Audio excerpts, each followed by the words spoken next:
Everyone here knows I've come to steal the show. You may know it's here. Now then do not fear. Time for you to fear. So steal up, it's here. Ladies and gentlemen, welcome to another Shooting Star video exclusives. We have here none other than the show stealer himself, Alex Shane. Welcome, Alex. How you doing? It's a pleasure to have you for our third ever shoot interview. I guess the best place to start would be, did you watch pro wrestling as a child? I started watching wrestling when I was about, my first memories of it watching Dave Finlay when I was about 8 years old on a Saturday afternoon. My memory of it is jam donuts, because my nan used to come around on the Saturday afternoon with jam donuts, and I remember sitting in front of the TV watching the old British wrestling. But I didn't really actually get into it properly until I was about 11. I wasn't really into sports much as a kid. I was really into magic, and I basically, I remember being in school one day and the kids were looking for a magazine, wasn't sure what it was.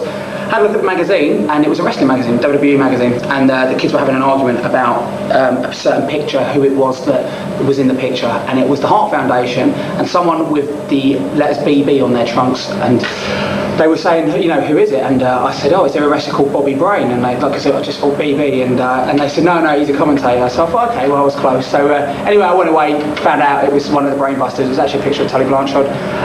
But yeah, within like 2 months, I kind of knew everything there was to know about wrestling, and I ended up buying all the magazines and stuff from my friends, just because I just found wrestling fascinating. I think I was starting to get a little bit bored of magic, and it really was replacing the role of magic in my life, really, because I think with wrestling it is just an illusion. You're creating one big illusion, and yeah, so it was just really good. So your first passion was magic? My first passion was magic, and it's quite funny actually, because all the things that I wanted to be, I had a list of jobs I wanted to be. I wanted to be a stuntman, I wanted to be a teacher, and I wanted to be a magician. And now I run a wrestling school, so I teach. I get thrown off crazy heights and go through tables, so I've achieved the stuntman role, and I create the illusion of something that isn't actually real. So you know, so I've kind of covered all those bases. So it does make sense to me, really.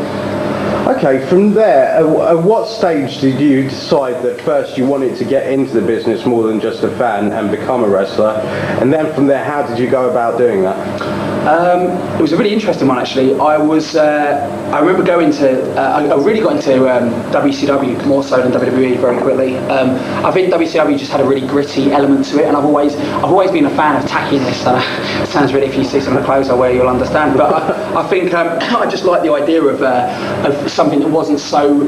WWE was very cartoonish, and I think WCW, even though when I got into it around about 91 and Dusty was booking and Jim Herd was trying, you know, some bizarre gimmicks like the Ding Dongs and Oz and stuff, I just really liked the grittiness of WCW. So I went to my first WCW event was in 1993, I think. It was the Raw Power Tour, the Real Event Tour. That was it. Davey Boy Smith had just signed for WCW, and it was the night Sting won the WCW title from Van Vader, and I was like the biggest Sting mark ever. Like, I even went out and got a Sting haircut with a little ponytail and stuff, and there's a really geeky photo of me hidden somewhere in the Alex Shane archives of that, and it was so embarrassing. I remember getting it done, and like I went to show all my friends, and they laughed instantly, and I went home and chopped off the ponytail, so I then had the dodgy fringe but with no ponytail, because the Sting's haircut only works if you've got like it gelled and it's blonde, so it's the worst haircut ever. But yeah, basically I went to that event, loved it, and then a little bit later on, later in that year, I went to a WCW event in the Royal Albert Hall, and after the show I was watching, actually I should backtrack a little bit. Before that, I'd gone, my first ever wrestling show that I went to was in Blackpool, a place called Maggie May's Pier.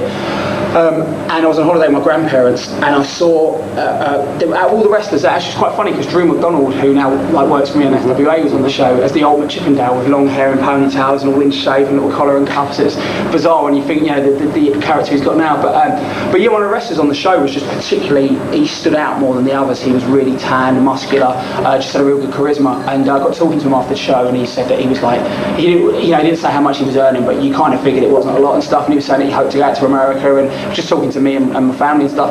And then like a year later, I saw the same guy who turned out to be Steve Regal, or William Regal as we all know him now, and he was on that show in the Royal Albert Hall. And after the show, I went and watched all the wrestlers get on the coach and stuff, and like I just remember seeing him on the coach with like Sting and Vader and Flair, and actually he wasn't on there with Sting, because that was when WCW had separate coaches for the heels and faces. Right. Ole Anderson had taken over the booking, and I really liked the illusion that created. Was really magical. I really liked that, and that from that point, that was actually the night I turned to my mum and I said, I want to be a wrestler, and I think she thought I was crazy, and she probably still does, but that was when it really crossed over in my head. So from that point I started pursuing a career in the wrestling industry at the age of 13. Okay, from there I believe you went to the Hammerlock School of Wrestling. How did you find out about it, and how was your first session? Brian Dixon, bless his soul, he's not dead,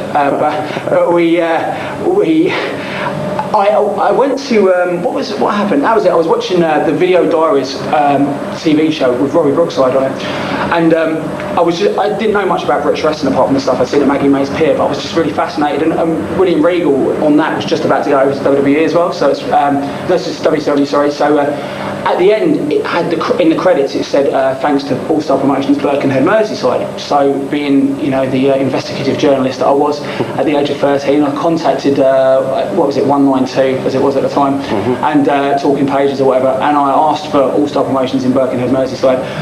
So they gave me a number, contacted them. There was a list of, I think they gave me the number for Wrestle Talk or something. It was a hotline, and I got the dates for the Croydon Fairfield Hall shows in East London. So it wasn't that far from me, so I went down there, and that became my regular haunt for like months, every month. First Tuesday of every month I was at Croydon marking out, and I went up to my first show. I went to Brian Dixon, and bear in mind I'm like a skinny 13-year-old kid, like really tall as well.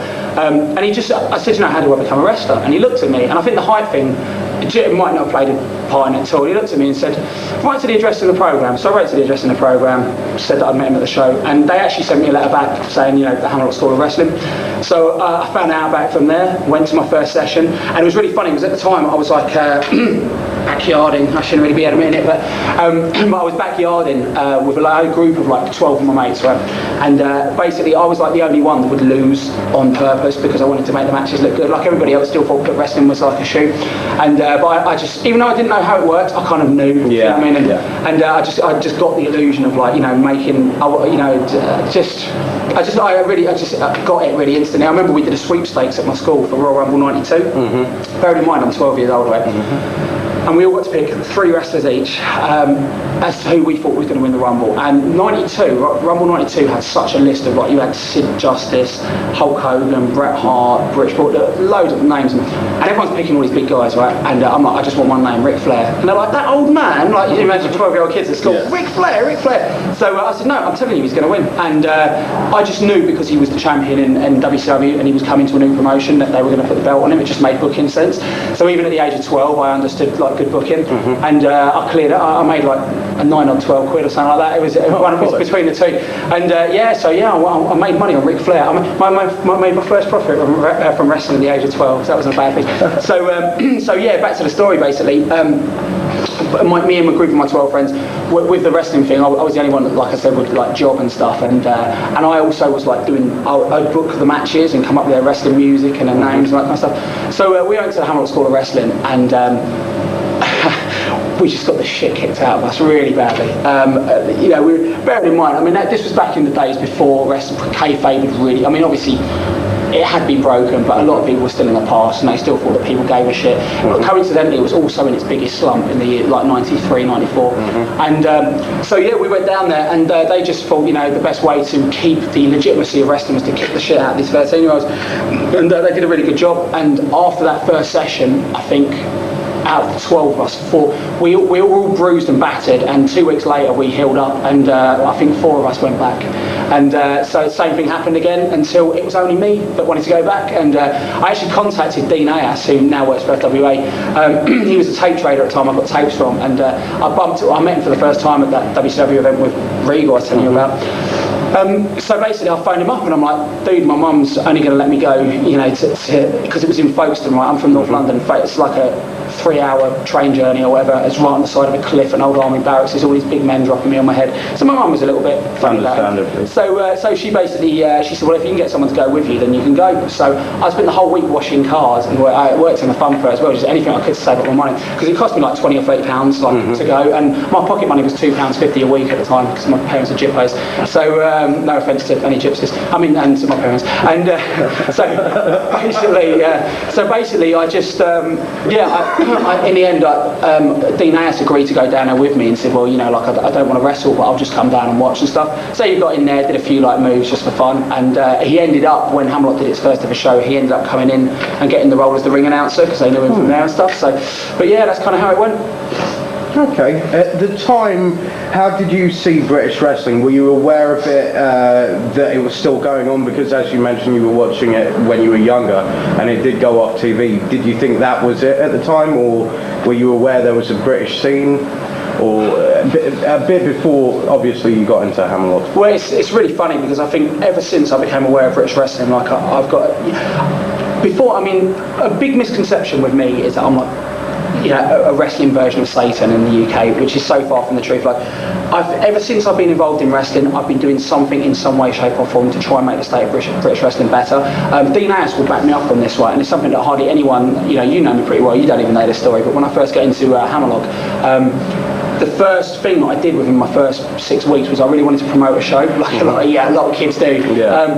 But I was really, I contacted Flash Barker, James Mason, all the people that I thought would be, actually Andre Baker saying, you don't want to bring those guys in, no shit. But I was going to main event it with Dynamite Kid and Andre Baker. That's what me and Dean, we were going to do a fan convention. This is at the age of 13, but I thought, right, there's, we can attract WWE fans with a fan convention and then give them a British wrestling show at the end, which, so I kind of, from the get-go, I really wanted to do that. But everybody, I've got no heat with Flash Barker over this, but they came back to me asking for ridiculous money, because saw me as a money mark kid or whatever, and I wasn't a money mark, I was a kid, but I was pretty poor, so because people asked for too much money, I couldn't go ahead with it in the end. But we had that all planned to do, even to the point where when I was at Hammerlock, I started doing media A level and stuff. So I made Hammerlock's first ever promotional video and stuff, music video. I've always been, my media GCSE was done a documentary about trying to explain, a little bit about British wrestling. I've always tried to push it forward, just because I think, I think I was aware that there was talent, but I was also aware that there wasn't much of a scene. Even though there was lots of shows, to me a scene isn't just, how can I explain it? A scene isn't just when there's lots of shows. A scene is when there's something that you can follow, even if you don't go to all the shows. Does that make sense? Do you know what I mean? And the problem is there was no TV and there was no visibility and stuff. The closest there was to any continuity was like Russell Plummer did his little wrestling programs and stuff. So you could read about an event that happened miles away, but the internet really hadn't become big or anything. So I think I've always been fascinated by the drama element of wrestling, and that's really with FWA what I wanted to do, rather than just be a promoter that just runs sporadic shows or whatever with no rhyme or reason to the matches. Sometimes we'll have no rhyme or reason, but that's because people have accused us of booking matches that that there's no build to it or whatever. But at the end of the day, even if I do a match like that, it's because I know that will draw 50 extra people that will see the storylines that will lead on to the next one. So basically, to answer your question, I was kind of aware of the British wrestling scene, but I was also aware of the fact that it needed something a little bit different. It needed to get I guess with the fact wrestling fan convention, it needed to get a smart crowd. I think it needed to get the wrestling fans in, and I think the first person to really corner that actually was quite ahead of his time with his thinking was the Dirt Bike Kid, when he brought in Sabu and stuff. So who I became friends with at the time. I was actually going to mention a bit later on, but we can go there now if you like. You reffed the match there at Walthamstow Assembly Halls. I think it was in July of '95. Sabu. In the main event, and you were lucky enough to be the referee. Can you give us some memories of that? Well, Sabu, this is really funny actually. I actually take a little bit of credit for tables being used in the UK for the first time. First people in the UK to use tables as a big, as like a big thing, was Doug Williams and Andre Baker to actually start using it on a regular basis. And what happened was I remember going to, it was like my third or fourth training session, and I had the best of Sabu videos because I was dealing tapes and stuff at the time. So I said to Andre Baker, man, you have to see this guy Sabu. He's unbelievable. He does these moonsaults through tables. And I remember Andre first saying to me, oh, that's nonsense. That's not wrestling. That will never work. And blah blah blah blah. So I lent him a video. Lo and behold, like 3 months later, him and Doug going through tables. And so I was a massive Sabu fan. I had a little Sabu shrine in my room, just because he was wrestling in these companies. It was cheap and tacky, but he was doing something a little bit different. And I just always been a fan of things that are just a little different. And he was real. It's a sad case with Sabu because he really is one of the main people responsible for the style of wrestling that we have today, whether it's good or bad, you know, but that's by the by, and he's not really made as much out of it as other people have. You know, I think he must have really got a lump in his throat when Bret Hart went through that table that time with Diesel, and that started the era of the the table bumps in WWE, because Sabu really started that. So I referee. I remember actually Dirt Bike Kid. I was already wrestling by this stage. I had my first match at 14, and illegally, I hasten to add. And Dirt Bike Kid said to me, oh, listen, you know, I've got a spot for you on the show. And I'm like, ecstatic. And he said, oh, it's a referee. And I was gutted. I'm thinking, oh, I should be wrestling. And I look at it now, I can't watch any of my matches post 2000. And since I come back from the injury, I can watch every match I've had, right? Some better than others. Every match before that, I cannot watch. In fact, people have asked me to put them on videos, and I refuse. I just didn't know how to work. It took me 9 years, but it's because I spent 5 years at a wrestling school that really taught me nothing, and that's the truth. It just taught me how politicky and backstabby wrestling can be. But from a wrestling point of view, everybody that went there and was good got good when they left. Like Doug got good when he left, Johnny got good when he left, Jody, just all these people. Yeah, they you know, people picked up. I think the thing is, talent is something that you naturally have, right? So you're always going to be better if you've got natural talent. You're always going to stand out and be better than others. But you're only going to be as good as you can be if you're nurtured. And Hammerlock attracted talent because there was nowhere else to go, but nobody was nurtured, so nobody became as good as they could have been until they actually started getting taught, and that's really what happened. With me, I stayed there for 5 years, and by the time I left, I just couldn't be bothered to learn anymore. I was just lazy. I'd been the main event at Hammerlock for like four of my 5 years, and I just thought, well, why do I want to learn? I just had a really bad attitude towards it, I think, and that really started changing as I got older and maturing, I think. What were the type of things that contributed to you feeling that way? What kind of, as you mentioned before, you had Jody Fleisch, Johnny Storm, these type of people training with you at Hammerlock. How did you feel? How did you arrive at the decision to leave, basically? What sparked everything? What sparked your decision to leave? I think my decision to leave Hammerlock, I mean, you got to understand, when I was wrestling, one thing I've really started to learn about wrestling, and I'm really thankful to my time in Hammerlock for this, because the one thing that I wouldn't change, I look back at it and my body is a wreck at 20. I'm 25 next time date this interview. Next Monday I turn 25, right? Now, so it's a week from today I turn 25. And my body's a total wreck so far. And I've not taken ridiculous bumps. I think I've taken more backdrops on concrete floors than someone 6'6" should really take. But but I'm not taking I've not wrestled a full schedule ever really. I've never done more than like 5 shows a week or whatever. So I think I look back, and the thing that I changed is I started wrestling and taking silly bumps in Hammerlock before my body was fully developed and stuff, and that's why, I'm talking to you now, my shoulders are really stiff and tense and stuff. So I think that's what I would change about Hammerlock. What I wouldn't change is I really started to learn how you can get a blind loyalty to a company, because one thing that everybody has to realise about wrestling, and it's sad because a lot of people don't until it's too late, everybody, whether it's the fans, the wrestlers, the ring announcers, the valets, everybody in wrestling has a self-confidence issue and they want to belong somewhere. Either they don't feel like they fit in the real world, maybe it's a problem with their parents, they don't feel loved or whatever. Everybody has got some sort of belonging issue going on, right? So they get into wrestling because it's something a little bit different and it makes them feel like they fit. It's like just like when kids are depressed and upset, they become goths. Do you know what I mean? So you'll find that they'll go to rock clubs and stuff and they'll fit in because they've got a grievance against their parents. Or wrestling attracts that kind of crowd, which is why a lot of metal fans are also wrestling fans. So I think what happened was with Hammerlock, when I got there, and I never had a good relationship with my dad. So when I got there, straight away, Andre, I'm 14 years old, right? You're about that age looking for a father figure. Andre, pro wrestler for a living. I thought he was the coolest person I've met at the time. I mean, I realise he's a total fucking cock now, but at the time at 14, I was like, wow.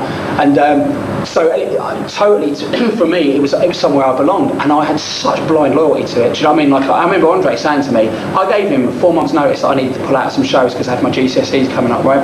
And my mum said to me, if you don't do your GCSEs, I'm going to kick you out of home. That's how serious it was, because I was wrestling every weekend. I was staying at Andre's for weeks on end and stuff, and my exams were coming up, and I was doing badly.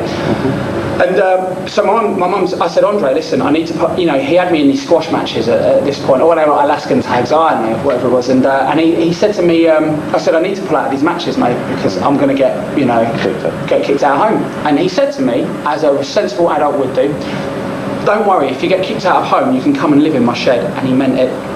He was going to put a bed in his shed. And the reason he did that was I was just some muppet who put the ring up for free. Do you know what I mean? I worked for free. I took his classes for free, made him money, and I did all his stuff for him. And he did not give a shit. But like, I'm a big believer in like paying your dues in wrestling, yeah? Like, there's certain people that will work for the FWA for a year for free.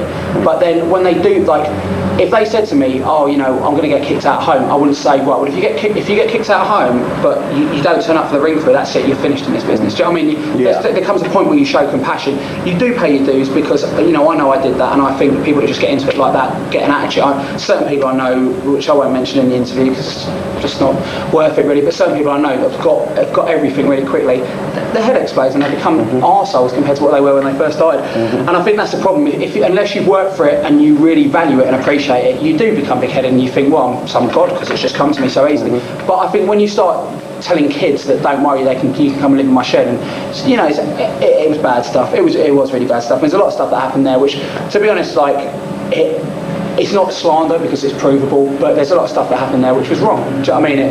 And so I started seeing that. I started seeing a different side to Hammerlock. I got to around about 18. I took a break, and I needed some time off because wrestling was really becoming uninteresting to me, to be honest. Mainly because of the way Hammerlock was. And then a lot of my friends started having like disillusionment. Doug William. I think the thing that really came down to it, and me and Doug have just become like. I mean, he started the same weekend as me on the, I think it was the day before, the day after. So we've known each other since I was 14 and he was 19. But I do think that we've never really gelled, like, never really, I would become friends. But recently we have, and I think that, we really, really have, because one of the things with Doug, when Doug left Hammerlock, like, Doug had done so much for Hammerlock, and he risked his arse. Andre would just drop him on his head and beat him up to make himself look good, and Doug would take those bumps every night, right, to make Andre look good and put Andre over. And I think what happened was when Doug had decided to leave because he just wanted to do shows elsewhere, but in Hammerlock you couldn't go and do shows elsewhere because you were disloyal. You either stayed with Hammerlock and wrestled the same guys for free every night learning nothing, or you went elsewhere, bettered your career, but then you were blackballed, right? So exactly what happened to me and everybody else. When Doug left, I remember doing a show for Andre, and I was starting to get disillusioned, and we were on a service station after the show, and he started slagging off Doug and saying, oh, Doug was never loyal, blah blah blah, and that's the first time I really stood up to Andre, and I said, that's bullshit. How can you say that about Doug after we? And I thought, and it just made me realise Doug had done so much, and if Andre would say that stuff about someone who'd done so much, what would he say about me and everybody else? Do you know what I mean? It made me realise he was so full of shit. He always preached loyalty, but it's the people that. It's a really interesting story a friend of mine told me about. A friend of mine was in prison, and it was in Spain. Someone was stealing from the rest of the prisoners, and anyway, basically what happened was this guy, one of his friends that got wrongly accused of stealing, and all the prisoners kicked him in, like gave him a real kick-in. And anyway, the guy survived the kick-in, but he said afterwards, well, at least I know now who was doing the stealing. So the guy said, who was that? And he said, it was the one that was kicking me the hardest. If that makes any sense. People that go on about loyalty and stuff, loyalty. It's just like a guy that says, you're going to cheat on me, you're going to cheat on me, you're going to cheat on me. If you distrust someone that much, it's probably because you know what you're going to do, do you know what I mean? And that's what happened. So after that, it came to a point where I was me and Guy Thundred decided that we wanted to leave. Now, I offered Andre a deal, because I didn't want to leave totally. Like Andre, I still had a place in my heart for Andre, even though it's a weird thing, because I said it's like a father figure thing. And I was like, I didn't want to leave Hammerlock, but I needed to pursue my wrestling career, because I was going nowhere. I'd been there for 5 years. There was nothing really more to achieve, apart from going out and becoming a better worker. So I said to Andre that I would wrestle for free for him still come to training, wrestle for other promotions wearing a Hammerlock shirt and representing Hammerlock and stuff. And he said, oh, you know, if you go elsewhere and stuff, you're going to be blackballed. You know, basically that's it. So yeah, we did. That's what happened. We decided to go. I think there was a lot more. It was. What happened, the reason, because a lot of people said there was like a mass exodus when I left. It wasn't really because of me, it was just good timing. What happened was, me and Guy Thunder turned up to do a show, and the show was being co-promoted by Johnny Storm, right? So Johnny had put all his money into it, promoted it, and Andre, it was doing it as a Hammerlock show, they were going to split the profit 50-50. But going into the show, Andre was telling me that he was falling out with Johnny Storm this, Johnny Storm that, because Andre couldn't stand Johnny, because Johnny's just a real brash, Larry character anyway. Like, to be honest, me and Johnny were really good mates. Then we went through a period where I couldn't stand him, and now I've accepted Johnny and I find him really fun to be around. But it's one of those, you have to be quite like sure of yourself to be friends with Johnny Storm. Does that make sense? Like, because he can really rub you up the wrong way, and if you've got any, like, you know, niggly issues with yourself, Johnny will bring that out, because you hate most in others what you hate in yourself. Does that make sense? And like, but yeah, Johnny was like, Andre couldn't stand him. But you know, in all fairness, Johnny promoted this show, packed the place out, and I caught Johnny backstage. I went out to get some fresh air. I caught Johnny, and he was packing. He was in his wrestling gear, and he was packing all his clothes into the car, right? And we were just about to go into a battle royal. I said, Johnny, what are you doing? And he was really scared, because he thought I was still like Andre's right hand man. So he said, oh, Andre's telling everyone he's going to kick the shit out of me after the show and stuff. So as soon as I get eliminated from the Rumble, I'm going to just jump in my car and leave in his wrestling gear, basically. So I said to him, listen, Johnny, you're not the only one that is feeling like they want to get out of him. And I said, so here's my number, give me a call tomorrow. And he was a little bit hesitant. So anyway, he called me the next day, and he told me he was ready to quit. He didn't really, you know, Hammerlock had just killed his enthusiasm. So I said to him, listen, do me a favour. I said, you've got, and you'll back me up to this day, I said, you've got so much talent, mate. If you quit, it would just be such a waste. I said, come with me and Guy, let's do some other bookings elsewhere, and let's see what happens and stuff, and you know, just don't quit just yet. So he did, and like for 2 years he told everyone he was dedicating his career to me, and typical Johnny Storm, until someone else, you know, was more helpful, and then he dedicated his career to them. But it's not a knock, that is really humour. If you know Johnny, you'll understand that. Definitely. But yeah, so that's kind of how it. So we ended up leaving and stuff. But the thing that really summed up Hammerlock to me was when I left, after everything I'd done for Hammerlock, and I did. Oh man, anyone that knows the period when I was there, I did so much. I even when Andre had sacked me and badmouthed me to everyone, right? He promoted me, Justin Richards, and Johnny Storm on a show. He'd sold a show to Steve Logan, who ran K-Star, and the main event was the return. Basically, what happened? It was the first British match that got a letter and power slam. It was pretty cool. It was me and me and Johnny Moss against Andre and Justin Richards in this working man's club. And Mo Chatra was there, and at the time he said it was like the stiffest match he'd seen live and blah blah. We really went for it. Now this was when I was still in with Hammerlock. It went to a double DQ, and it was quite a turning point match for me actually. It was the first time I'd seen how you could actually get a smart crowd believing that something was real. Right. And so they built up like a no DQ return match, right? So it was a real big built up match, and they'd also built up the return match for Johnny Storm and somebody else. Anyway, me, Johnny, and Justin all left by this point. So Steve Logan's like, well, listen, how can you say to Andre? So basically, Andre phoned me up, and he was like, oh, listen, Steve Logan, blah blah blah. Cut into the bullshit. I said, well, I'll speak to Justin, we'll come back and do it. Johnny wanted nothing to do with it, right? But we came back and we did that show because it was like, I didn't want to fall out with Andre, you know what I mean? I thought maybe it's a way to rebuild bridges and I can still go and do my thing.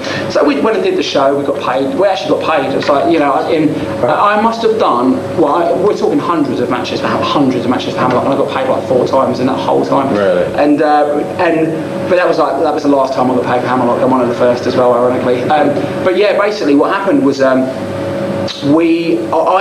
I left, I'd got a sponsorship deal with a company called Biohazard, because I used this another thing. Like I used to sell, I got a supplement deal where I'd sell supplements to the wrestlers and stuff. And Andre stole that away from me. He basically, I won't even waste interview time on the tape. But I was running this supplement thing. He waited for me to build up a client list, and then did this thing where I waited for an attorney. Basically, I'd always put in a group order, and what he did was he said, "Oh, my check's in the post. My check's in the post." It went on for weeks and weeks and weeks, right? So I couldn't make. He said, "Oh, don't make the order. My check's going to be with you tomorrow." So I waited for like 2.5, 3 weeks. By the time his check turned up, I made the order, but everyone had been waiting for their supplements. Behind my back, he went to everyone and said, "Yeah, do you know what? He's taking too long with it. I'm going to take it over." Shoot. I turned up to a show, went there, and everybody had supplements.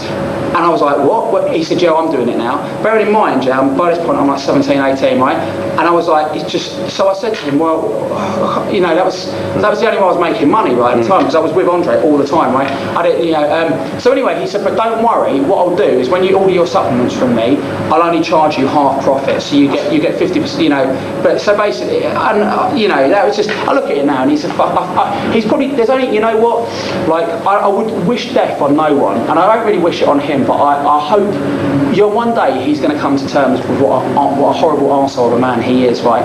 Like to be honest, he's done it to himself because nobody really likes him, like, and people that actually know him, they're either too scared to say anything because he's illusioning them into thinking he's a big tough guy, and he's not, he's a big fat fucking fanny flap, in all fairness, and like, but also the people around, like, so the same way, basically one day he's going to come to terms with what an arsehole of a man he is, and everybody knows it, and it will kill him mentally, but to be honest, I don't think he's even intelligent enough to actually come to terms with that of his own accord, because he's one of these people, he's so immoral, he will justify everything he does to think it's right. So I think that's the thing. But so yeah, basically, but this was came to my point. So this is the final story of Hammerlock. So I went out and got my supplement deal, and he found out about it and sent a letter to the company and said, Alex Shane's never worked for me, he's a confidence trickster, right?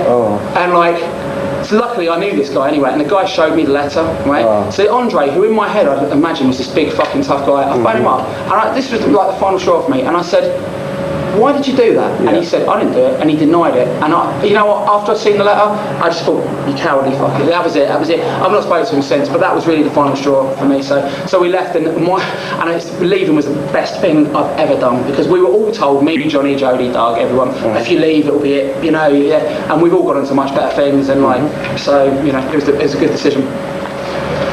From there, you went to, quite a few different places. I'll name a few of them: EWW, WAW, Rumble Promotions, which later was taken over by Scott Conway and turned into TWA. Have you got any memories of that period? I don't know if Rumble Promotions did become TWA. Oh, didn't it? I'm not sure. I could be wrong. I know they did some shows together and stuff. Okay. I've got some. I mean, some of the stories I can't tell because I mean there's some quite famous. Well, actually no, we'll skip straight over that. But yeah, it was an interesting period because basically what happened. I left Hammerlock and went my first. Actually, I had one match. The only match I did. Basically, I went straight from Hammerlock to TV. I went straight from NWA to UWA, right, which just started on live TV. I had one match before I started on TV, and that was for Ricky Knight in WAW. And Ricky Knight, I can honestly say, like, there's very few people that like are just genuinely upfront guy. Like the Knight family's got a bit of a rep, right? And but Ricky Knight he's always been like, I'll just give you a perfect example, right? He booked me for a show, didn't know me from Adam, right? I came in, I did the job. One of his boys was a little bit funny with me. He kept blocking me on stuff. Okay. So I ended up losing my temper and kicking him and breaking two of his ribs, right? Now, in all fairness, if someone had done that to one of my guys now, I'd have gone through the roof. Yeah. He was so cool with me. Said to me after the show, how much do I owe you? I quoted what I thought was a reasonable fee, which in hindsight now was pretty high. No, he didn't even say what. He was just, you know, and I'll never forget that. There's certain people, like I think as I've got older now, I've started to value people's good qualities better and stuff, and he's just someone who's just genuinely like a really nice guy. One of the nicest men in pro wrestling. Totally, yeah, totally. And so that was my first kind of experience. UWA was a total. But actually, ironically, Big Papa T phoned me today. Totally out of the blue. Yeah, totally out of the blue. I told him to give me a call back after Uprising because I said, it's a really hectic week. But he said he'd seen me on TWC and blah, blah, blah. So I think he's going to try and get him back in. But UWA was a farce. I mean, it was a real good experience for me because I got to see politics firsthand. Like there was a little power clique going on there. And the only one out of that power clique that's amounted to anything is Stevie Knight. And so it was Stevie Knight, Kerry Cabrera, Danny Roy and Phil Powers were like the head honchos there. They were like calling the shots and basically screwing a lot of people around and stuff, in all fairness. Like, I really like Stevie Knight now. I actually would, if I had to pick 3 people in the business that if I was going to, if I could give full-time jobs to 3 people, right? Not for any technical thing, just to go out and promote wrestling. Like, if I could bring someone, or just one person, if I could bring one person on, actually, three people, right, to just to do the promotion, it would be Stevie Knight, myself, and possibly like Greg Lambert, right? I really rate Stevie Knight. He's got a really good mind for the business and stuff, and he's the brains behind this IWP, I think they're called up north, and they've been drawing they just drew 1,000 people again. You know, someone else is putting a name forward for it, but it's Stevie Knight behind that. Yeah. It's an exclusive. But yeah, I mean, here first. But yeah, I mean, he's really cool. But the other two, like Danny will become a policeman, and Kerry Cabrero, he's contacted me for work again since wanting to come back now. Yeah. Is he really? Yeah. I mean, mate, Kerry just had a really funny attitude, which I'll never suss out. Like, he was cool with me, but I just saw some weird things going. I don't judge people on how they treat me. I judge them on how they treat others. And a lot of people make mistakes like that because they'll be, Rob Feinstein did it best. Do you know what I mean? He was really nice to me the whole weekend he was here. On the last day, homeless guy comes up and says, "Oh, have you got any change?" And he said, "Oh, dude, get a fucking job." And I just thought, dick. Like, that was enough for me and stuff. Yeah. And that was witnessed by like Chris Daniels, Loki, and a lot of the guys turned around and said, "Rob, you're an arsehole." But I do judge people on that. And but yeah, back to the UWA, that was interesting because I saw a lot of politicking. But the guys running it, Dan and Andrew, were nice guys, and I'm sure they had a good mind for business, but for wrestling, they just didn't. I said probably my best quote to sum it up, and it was in my first Power Slam interview. I quoted Jeff Goldblum in Jurassic Park, right, best character in the whole film, and he said, "You spent so much time thinking whether you could do it, you didn't stop to think whether you should do it," right? And that's exactly what happened with UWA. They spent so long thinking, "Can we do it? Can we get on TV? They did it. They got Crystal Palace. They got TV. Then after the first show, 5 episodes in the can, they went, "Shit, where's the next show?" But they didn't think it. Had no storylines, nothing, and that's what happened there. Some of the other promotions, like. Steve Barker and stuff like that. Some of the guys on those shows were really like, because to be honest, I probably did have I wouldn't say I had an attitude. Like, I've never been a big believer in the going around shaking hands thing. I think it breeds two-facedness. Like, okay, whatever job is there in the world that when you walk in as a new boy, you have to go up to every old member of staff and welcome them. Yeah. Right. Every other job in the world, they come up to you and welcome you. Yeah. That sums up wrestling to a T. It's like, you're not important, you're shit. Blah, blah, blah. I'd like to think, right, if a promotion was being run properly, in the FWA, if someone has a job on the show, if someone's working on the show, they've earned their stripes. I don't book people that are shit. Do you know what I mean? If I did, like, you read people, idiots on the internet, like, someone would say something about Jack Xavier, "Oh, he hardly ever wrestles." I don't give a shit. Jack Xavier's done some of the best TV work. Like, Jack Xavier, little things about someone like that, yeah? I could get someone that works 5 nights a week, but when I get them on TV, okay, they just give me the same match that they've done the last 4 nights. I put Jack Xavier on there, the guy works twice a month maybe, but I'd rather have someone that put everything into those 2 TV matches than someone that did 5 nights a week and just became complacent. People don't understand this. They think you're not a proper wrestler unless you wrestle 5 nights a week. Bullshit. Who's probably the biggest? You name me the people that have made the most money in wrestling, right? In fact, now, who are probably the richest wrestlers? Hulk Hogan, The Rock, and Steve Austin. How many times have they worked in the last 6 months? None. Okay, so there you go. All right, and even Hogan at the height of his career, even when he could still go, like, to an extent in the 90s, you never saw him on like many of the house shows or Superstars or Challenger. It's got nothing to do with how often you work. It's how many people you affect when you work. Do you know what I mean? Job guys work 7 nights a week, but how many people do job guys touch when they're sitting there? So that's the thing. So. But what was that? Oh yeah, so basically, so this is the thing. So I think that's when I started working for other promotions and stuff. Maybe I didn't come in doing the handshaking things. I just didn't know etiquette. Do you know what I mean? A lot of guys, it's the same problem WCW guys had when Vince bought out WCW, and they came in. A lot of people thought they were arrogant. They just didn't know etiquette. They hadn't been taught it. And I think the etiquette's bullshit anyway, so that makes it even worse. So a lot of people were like really dickish to us and stuff, and like, a few people. There's one guy in particular, Shane Stevens, who tried to make our lives miserable. And this is like one thing. This guy Shane Stevens, right? He's been in prison multiple times. I have to say this because this is something that really like burdens me, and Well, I'm sure we'll talk about kayfabe and stuff later on because it's something that I get loads of shit over. But we'll just get to Shane Stevens because he was someone in particular who was very dickish to me and Johnny Storm and to other people. Right now, this is a man who would run holidays for pensioners, golfing holidays, took their money and left them stranded at the airport. Yeah, he'd been in prison several times for fraud. Right, he has ruined so many venues around the country by promoting WWE tribute shows. Right.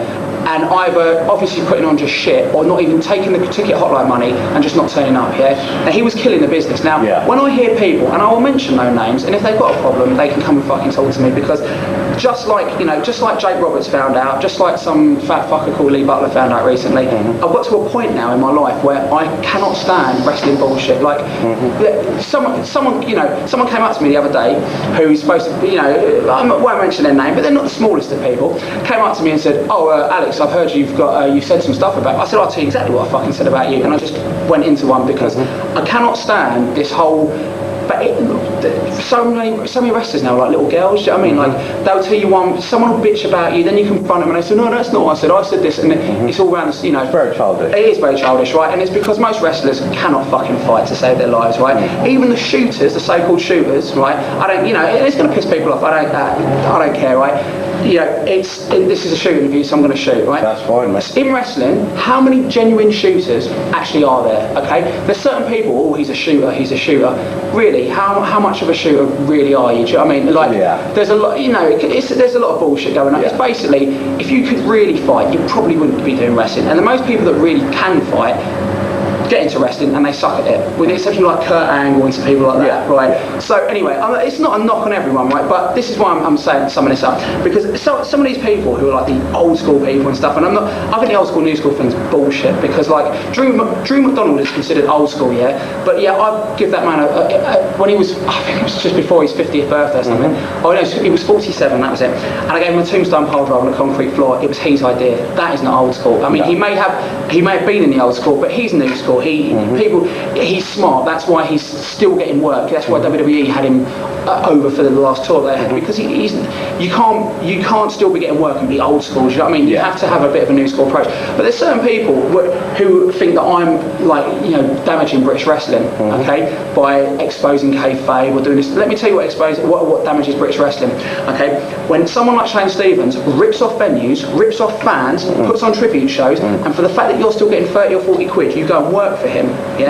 Anybody that works for him, right, knowing what he did and how he was screwing people over, cannot fucking say that I'm destroying British wrestling. You know what? Actually, I'm not going to say that because that's harsh, but I would just laugh in their fucking face, because if you worked for him and you knew what he was doing, then that's cool. It's money, I understand, but then don't come to me and say that I'm ruining British wrestling, whatever you do, because then I'll just laugh in your face, because you've got no point. It's like when people say to me about breaking kayfabe, right? Any wrestler that says I'm breaking kayfabe and that's wrong, but then send someone off the ropes for an Irish whip, is defeating their own point, because you do not.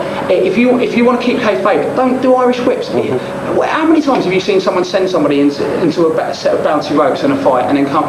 It just doesn't happen. Do you know what I mean? And this is why. So I think there's so much hypocrisy in wrestling. It's like it's not real. Live with it. A lot of people don't want to break kayfabe because they want to convince people that they really are tough guys, and that's what comes back to this whole thing about that's the problem. It's like we're actors, we are acting. We can still go, like, you have to be, okay, now let me bring this back, you have to be fairly tough to be a wrestler, but there's a difference between being a tough guy and being tough. Does that make sense? Like, it's all about, fighting is all about, it's about poker. It's convincing the guy that you're having a fight with that you've got a stronger hand than they have, right? So I'm not saying that you don't have to be tough to be a wrestler, because to stand there and get smacked in the face with a chair and stuff like that, to me, it's so much, that is so much more, that takes a lot more toughness. So, I don't want to mean to say wrestlers aren't tough by saying that, but what I'm trying to say is, I think, does that make sense? It does. I mean, I'm just, I think, I went off on a tangent there, but it was back to the Shane Stevens thing, because when I did those shows, that was really the attitude that I encountered. There was a lot of, like, people were a little bit shitty with us, and I kind of understand it, but I think it was down to that bullshit wrestling etiquette thing, which we need to get away from. We need to stop having this mentality of, I'm better than you, I've been doing it 20 years. Do you know what I mean? If you've been doing it 20 years and you're still only getting paid more than £10 more than me, that's pretty embarrassing. Because even if I went for a job in a supermarket, right, if I went for a job at a supermarket and they said, you've got to respect me, I may be on the same like pay structure as you, but I've been here 20 years. It's like, well, you should be manager now, otherwise you're really stupid. Does that make sense? So I think so we need to abolish that whole stupid act. You should just have respect for people. You should be nice to them. Shaking everyone's hand, and that little on that hand with that handshake, the wrestler's handshake. You went to UWA, there's a lot of people there from around the British scene, such as Dino Scarlo, Guy Thunder, people that you'd known for a while. How was it going into a TV environment with these people, knowing that no one else there had that much more experience than you? The only one that did was Chris Daniels, and that really showed because I was watching Daniels back, and I just remember I learned so much just watching the way when he left the ring. Right, everybody else walked up the entranceway with their back to the camera. Chris Daniels spun around and he talked to the camera all the way up to the entranceway, and he got more TV time. And I teach that to my students now. The last thing the audience should be seeing of you is not the back of your head, and I really, which I found really, I learned a lot from that. But I think it was an interesting time. I mean, the first main difference between UWA and Hammerlock was I got paid. Well, that was interesting. I got money. But I think it was everybody was kind of on the same level, which was it was interesting. I think I found if you watch those tapes back, right, you can tell I don't know how to work, but you can also tell that I knew how to work with a camera. Do you know what I mean? I had my charisma kind of came through and stuff, and I think that's people like Stevie Knight is one of I think that's when I started getting on slightly with Stevie, because even though he knew I couldn't really work, he knew that I could talk and he knew that I had a presence and stuff. And I think he's very similar. Do you know what I mean? His main strengths are his character and stuff. So yeah, it's like a Stevie Knight appreciation video. So basically, I think that was the main thing really. It was just a case of learning how to work with a camera, which I found really interesting, and I definitely picked up a lot of skills in that 6 months. I probably learned more in that 6 months than my 5 years at Hammerlock, to be honest with you. But just to even work how to work. I mean, imagine this, I was never taught how to pull a punch or to pull a forearm or to anything, right? So me and Guy Thunder go straight in there, and we had a reputation as being really stiff because we just couldn't work. We did, we were dropping people on their heads, but we just weren't taught. We thought that we'd been doing that for 5 years. We thought that was the way to do it and stuff, and it shows. But yeah, it was fun. I really started to find a neat, like I'd never worked really heel before. Like in Hammerlock, my first match where I was a heel, I was a face the rest of my tenure in Hammerlock. So I was a face for 5 years, and I always knew I'd be better as a heel because I'm just the kind of person that's very easy to dislike, I think. So it's a talent. Paul Heyman has it, Jim Cornette has it, which is ironic because there's probably two of my heroes as well. But if you've got, I remember like Nikita saying to me, I find Greg Lambert so irritating. I said that's why he's an awesome heel manager. So I think that's I definitely found my niche in terms of working the camera and being a heel. We know that you felt that UWA wasn't run correctly from the beginning until the end. How do you feel you particularly were used during that time? Okay, my favourite UWA story, right? Because I actually quit the company. I didn't like a lot. It just folded for a lot of people, and they were part of it. I quit before it folded. I'll tell you why. Right now, I was doing my whole ladies' man character and stuff, and even that was like I didn't take myself seriously. I was very self-ironic. Right, I came out to Pretty Fly for a white guy. I wasn't like in good shape really. I was really skinny would probably be the word. But I'd come out with like silky shirts and start stripping and being like do things like get this baby oil. And I'd be like I'd be jacking off the baby oil and then flip it, squeeze, and it was just silly. And like and I do a lot. Basically, what happened was we were just it was my fault. The first match they brought us in, right? They said you in the Death Squad over 8 minutes. I said 8 minutes, we're getting jobbed out. So 8 minutes. I knew nothing about TV. 8 minutes is the TV main event. I'm thinking 8 minutes is a squash. So we got me and Guy Thunder. I'm like, right, we'll just do 2 moves and that's it. So we get backstage and Dan Belinka's like, what did you do? Why didn't you do any moves? I said, well, you told me 8 minutes. And I'm like, yeah, that's a TV main event. No one told me that. Dan Belinka's. This is a problem straight away. Dan Belinka's used to work. There was no agents there, yeah. Dan Belinka's used to work in TV, WWE, because he worked for WWE and stuff. So he knows that 8 minutes is a fair amount of time. I come from Hammerlock doing 25-minute matches. 8 minutes is like that's my ring entrance. You know what I mean? So basically that was a problem. And then but then I started thinking, okay, well I've already kind of buried myself in my first match. So I wanted to become a kind of tongue-in-cheek tag team. So in real life, Guy Thunder is the straightest laced guy you'll ever meet, right? And I'm like, just a cock, really. In all fairness, like total, just like all the shirts that I'd wear on TV, I would actually turn up to the buildings in. Like I wasn't just buying like really stupid. I would just turn up in silky shirts, bleach blonde my hair occasionally, like little, I just thought I was Ricky Martin. And the funny thing, what was with it, with me and Guy Thunder, we did the tag team that we really like. The story was that me and Guy Thunder as a tag team didn't get on, but in real life we were best friends, but we'd always have really heated fallouts. Like one of Johnny Storm's Sean's favourite ones was we would film this documentary for UWA, and we just, in the middle of the filming, we had this big bust up. Dan Belinka wanted to film it because he thought it would put our characters over, but we were really going for each other. In the end, that actually made us come to blows, and that was the end of our friendship. Like, we're friends and stuff now, but yeah, it was really building up. So as a tag team, I was like, well, let's go with it. Do you know what I mean? Because the best characters, and people are slowly learning this now finally, but the best wrestling characters are always the ones that are based in reality. You know, you can't go out, Steve Austin couldn't go out and be super sexy Steve Austin. Does that make sense? Because if you know, well, he is to some women. Do you know what I mean? Well, but he plays Stone Cold a lot better. So I think that's the problem, and I think that I just knew this from the get go. So I thought, right, I'll focus on my character. So then Dan Belinka finds it's coming to the end of they're running out of footage, right? So they're going to do a best of TV show. So Dan Belinka finds me up, and he's like, now the ladies' man character actually did come from legitimately being a bit of a man slut, as I was in my younger years. So he basically phoned me up and he said, Alex, we've got the idea to do this. We want a ladies' man. We're going to have different wrestlers hosting the show, and we want someone who's a bit of a ladies' man to host, like introduce a best of show.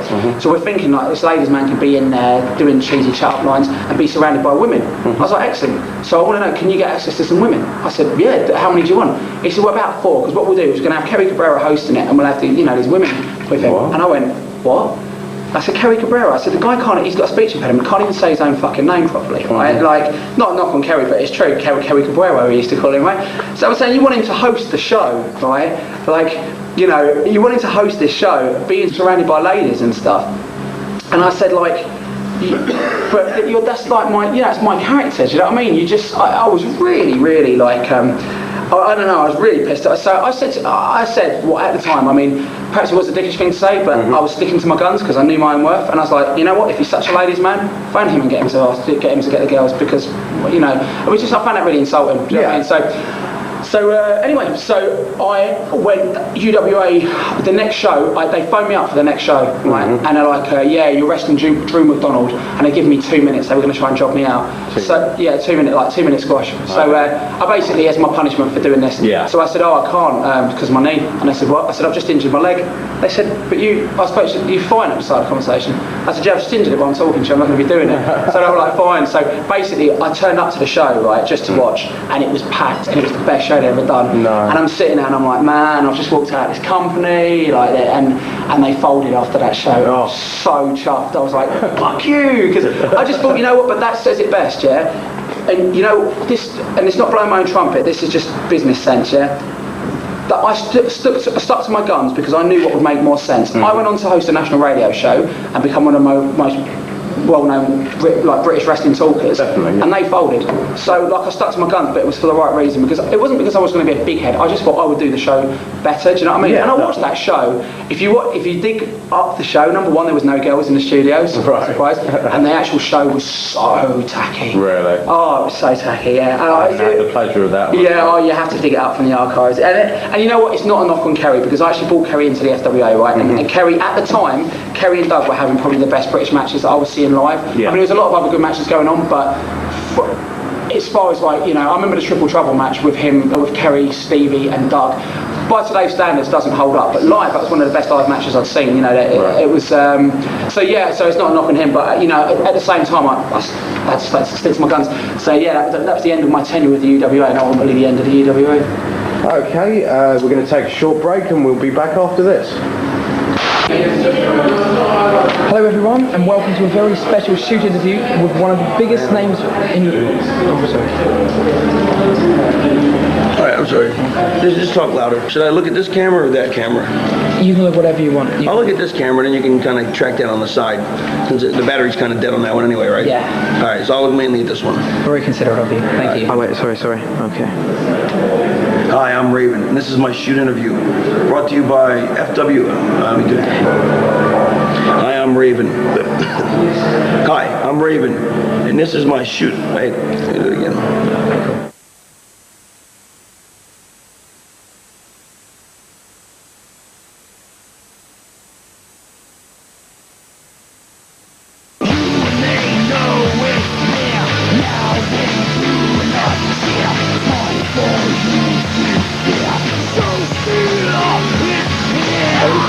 Welcome back. We're here with the show steerer Alex Shane. We'll now move on to your entry into the FWA.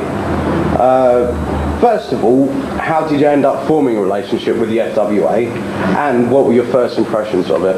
I formed a relationship with the FWA, as you so eloquently put it, by being. I was at the first UWA taping at Crystal Palace, totally hungover from a really ridiculously wild night the night before,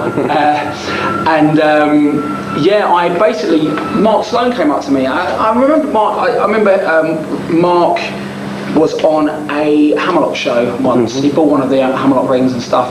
So I kind of met him. We knew each other a little bit. Whatever, like said a few words, but that was it. So he came up to me and he said, "Oh, I'd like to book you and Guy Thunder for a show that I'm doing in. I think it was in June. So it was a few months away from this." He said, "I'm doing a tag team tournament. You guys are tag teams. Tag team whatever." I said, "Okay, groovy. That sounds fun." So I gave him my number or whatever and went from there. So when I turned up to the show, it was in the Pyramids in Portsmouth. It's normally a nightclub. And it was. I was quite impressed. I was video screens, entranceway, just everything. The ring looked really shit hot and stuff. This looks interesting.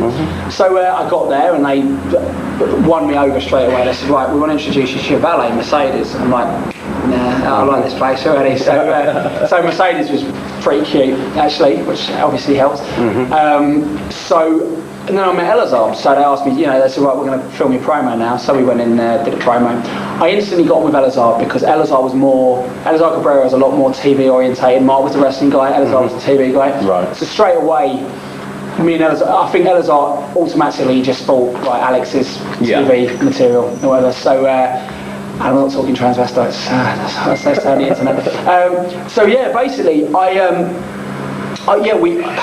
it was funny actually because I was probably quite difficult to work with. I turned up and I'm like, right, you've got a singles match and then you've got a tag match with the same guy, right? I'm doing a singles match. I thought it was a tag tournament, they changed. I'm doing a singles match with Brandon Blade, who he came out with a big sword and flexed these traps, but he was had a really smiley face, so I called him Gayberg.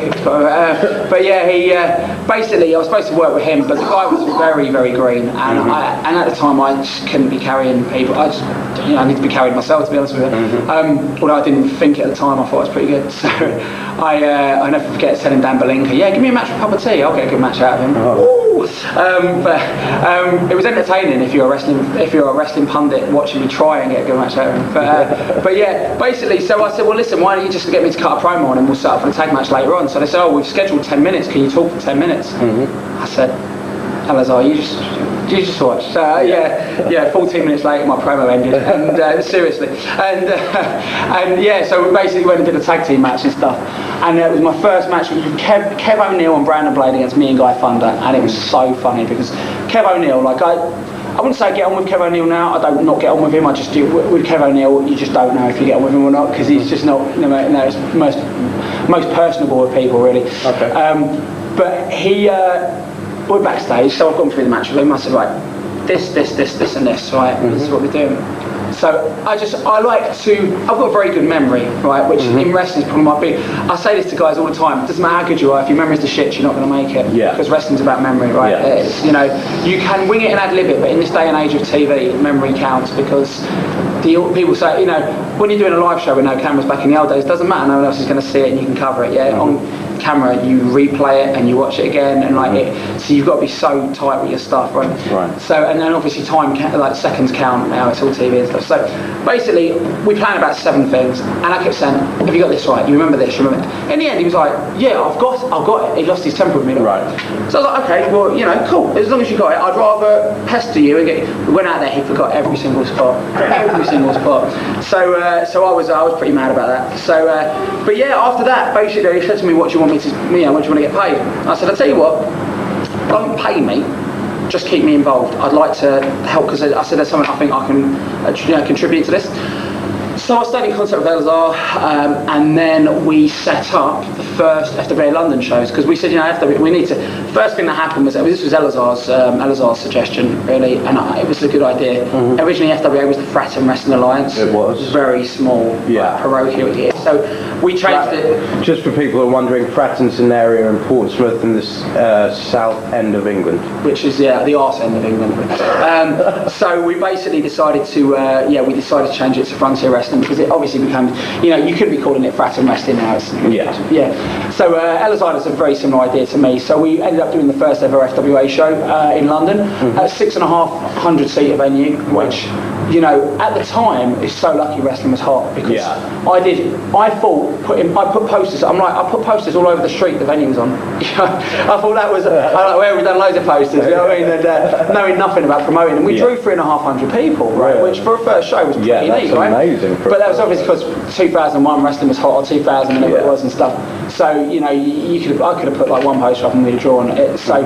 But I remember thinking it was disappointing. We only got 600 people. But a lot of people said it was like the best, like the smart fans, it was like, the best show of the year and blah blah, because we carried on story. Like we did some storyline things, and it was just we did a repeat. The opening match was we did an angle at the start. Typical, like the local fans didn't have a clue what was going on, but no, we did a repeat at the Triple Trouble match from the UWA taping. That came out first, and then like Stevie Knight and then Kerry turned up, and they're like, no, let's do it again and stuff. But yeah, so I mean, it was a good kind of first show or whatever. In a lot of ways, I learned a lot from it. And then we booked the second show shortly after that. Actually, just before that, I became FWA champion. I was going to touch on that. You beat Mark Sloan for the belt in Birmingham. Memories of the night and the maybe the week or so leading up to it. That was a bizarre night. I think Uprising will be very interesting, because it's the first time I've really fought for the belt or whatever since then, and the belt really didn't mean much then. Like Mark had got the belt, and it was still not a big, it wasn't a big thing really.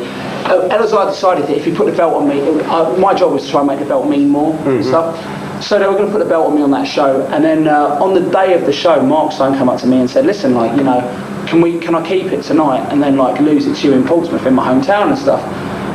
And you know what? I probably should have said yes, because it would have meant more, because the show was really small and stuff. But I just said, I'd rather do it tonight. We said we're going to do it tonight. And typical wrestling, wrestling paranoia here, I'm thinking he's going to, next show, or can we do it at the next show in Portsmouth and stuff? Yeah. And I just felt that he was quite reluctant to drop it. I don't think he was, actually. I think it was just my paranoia. But there was the beginnings of a little power struggle with Mark and Elazar going on there, and Elazar was really pro me getting it.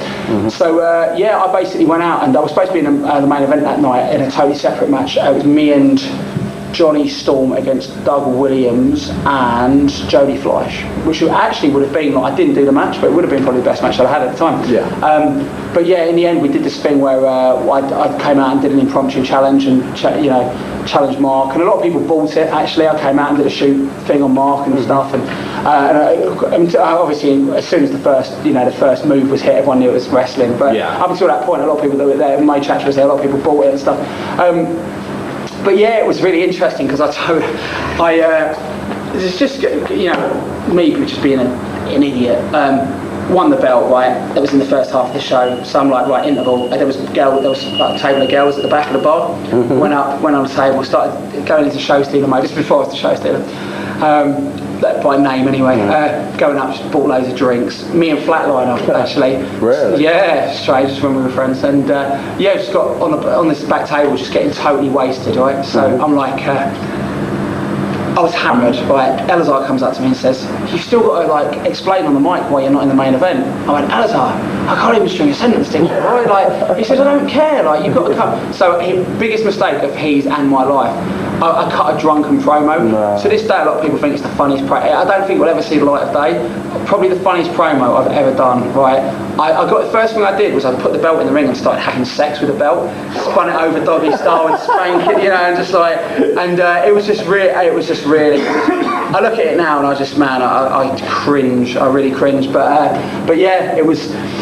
it's amazing. There's things that and oh man, I remember just like I think I just shot on everyone in the ring, and by the end of it, like Guy Thunder just got on the mic and he's like, "Alex, you're a cock, fuck off." It was just, it was really bad. But yeah, so that was stupid. That was very stupid. But that was my biggest memory of the night, being drunk, kind of promo. I've never ever worked drunk. I've never wrestled drunk in my life, and I never would. But that was the closest I came to it.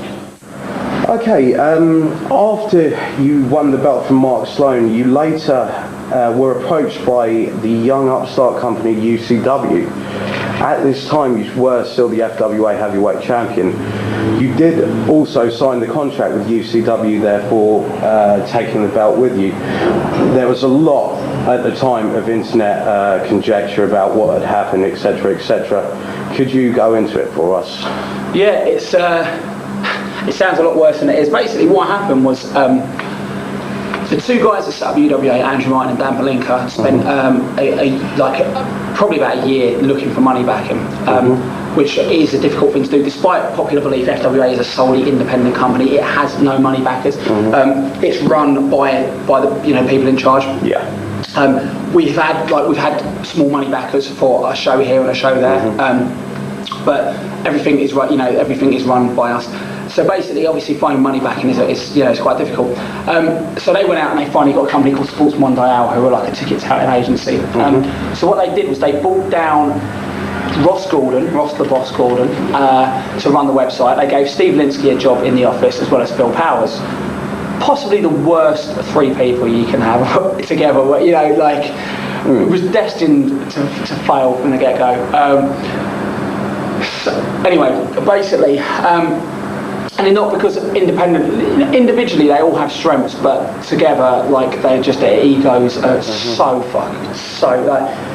it's not even the ego, it's just a total clash of personalities straight away. Totally. So what happened was Dan and Andrew decided to say to Sports Mondial, which I can kind of understand, but I think they were shooting themselves in the foot a bit when they did in the end. They said, well listen, we've already spent X amount of pounds on the first lot of TV tapings. You can buy into UWA, but we want the money back. We want half the money back that we put into it, right? Right. Now, in all fairness, if you've got a company wanting to, I'd cut my losses and start from scratch. Yeah. Do you know what I mean? Yeah, but but cool. It's if someone comes up to you and says, right, I want to give you, they were going to give me $100,000. But if I said, if a company came up to me now and said, we'll give you $100,000 to buy into FWA, I'm not going to say, well, actually, I've spent quite a lot of FWA money in strip clubs and stuff. So if you can reimburse me for that, just not a wise move. It'd be nice though. Yeah. But yes, so basically, what happened was they had a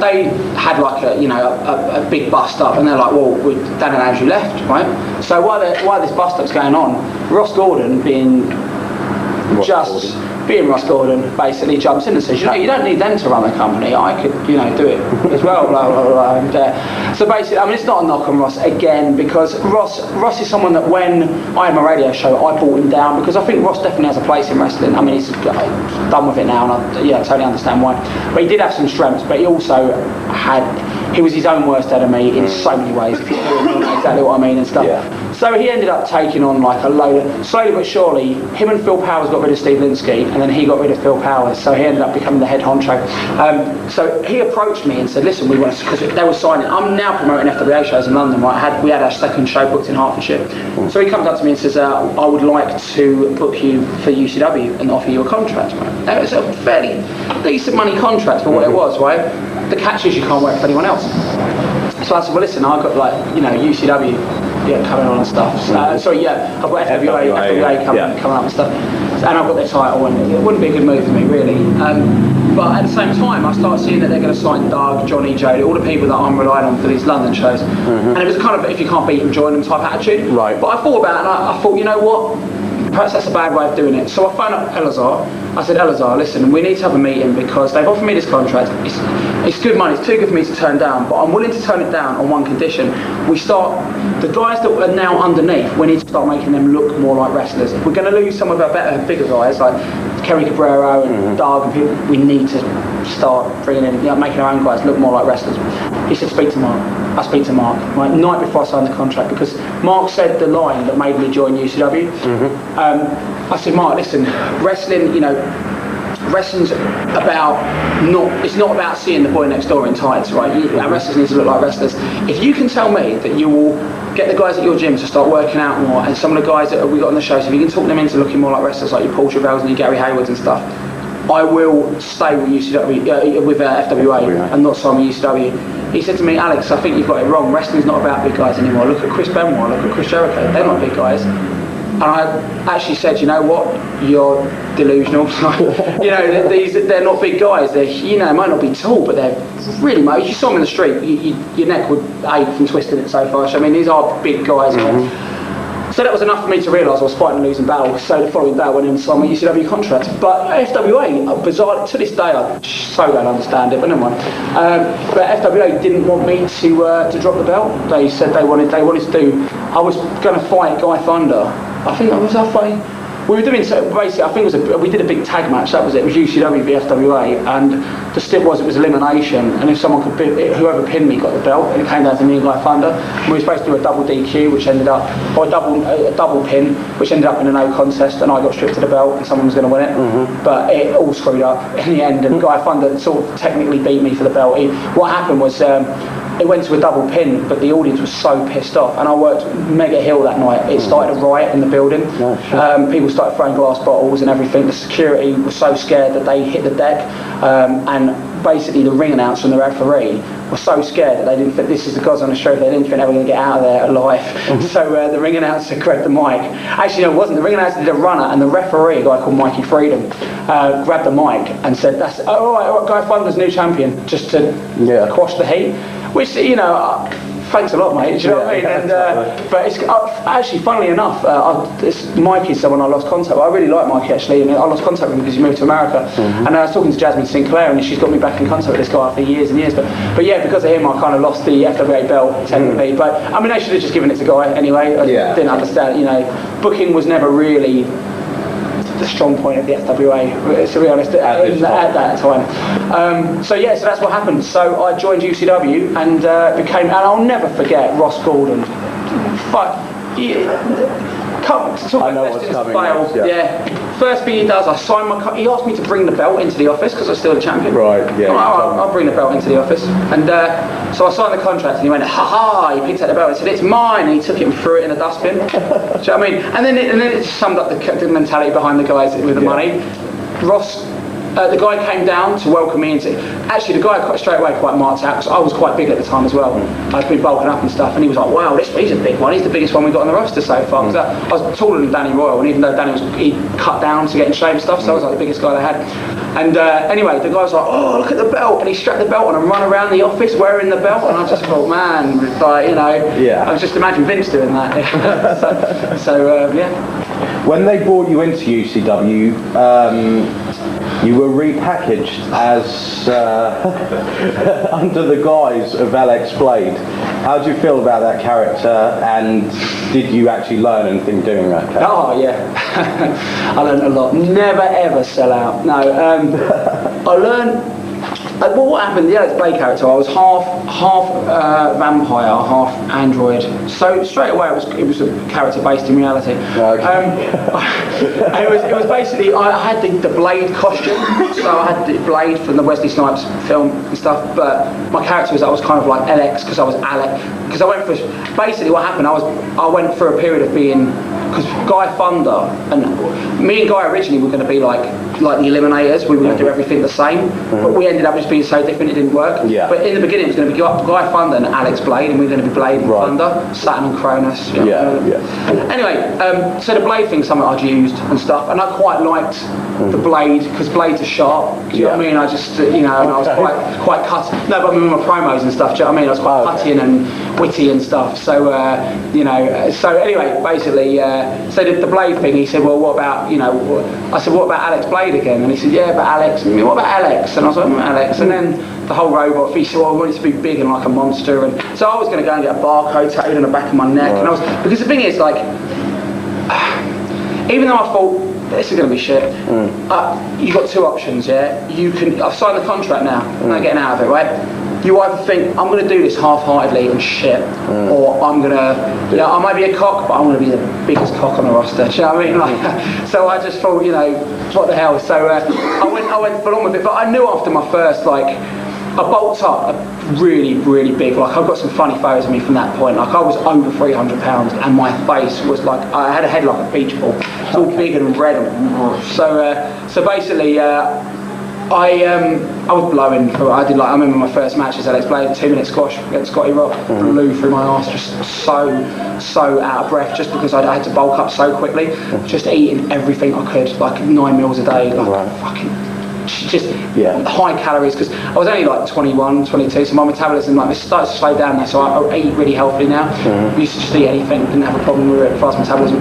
So anyway, yeah, I remember, ironically, Coventry Skydome, and it just summed up to me why I would never have worked as Alex Blade, because I'm walking down a ring, and I'm supposed to be a robot, with no feelings, no emotions. They even brought in a drama coach to teach me how to walk like a robot. Right?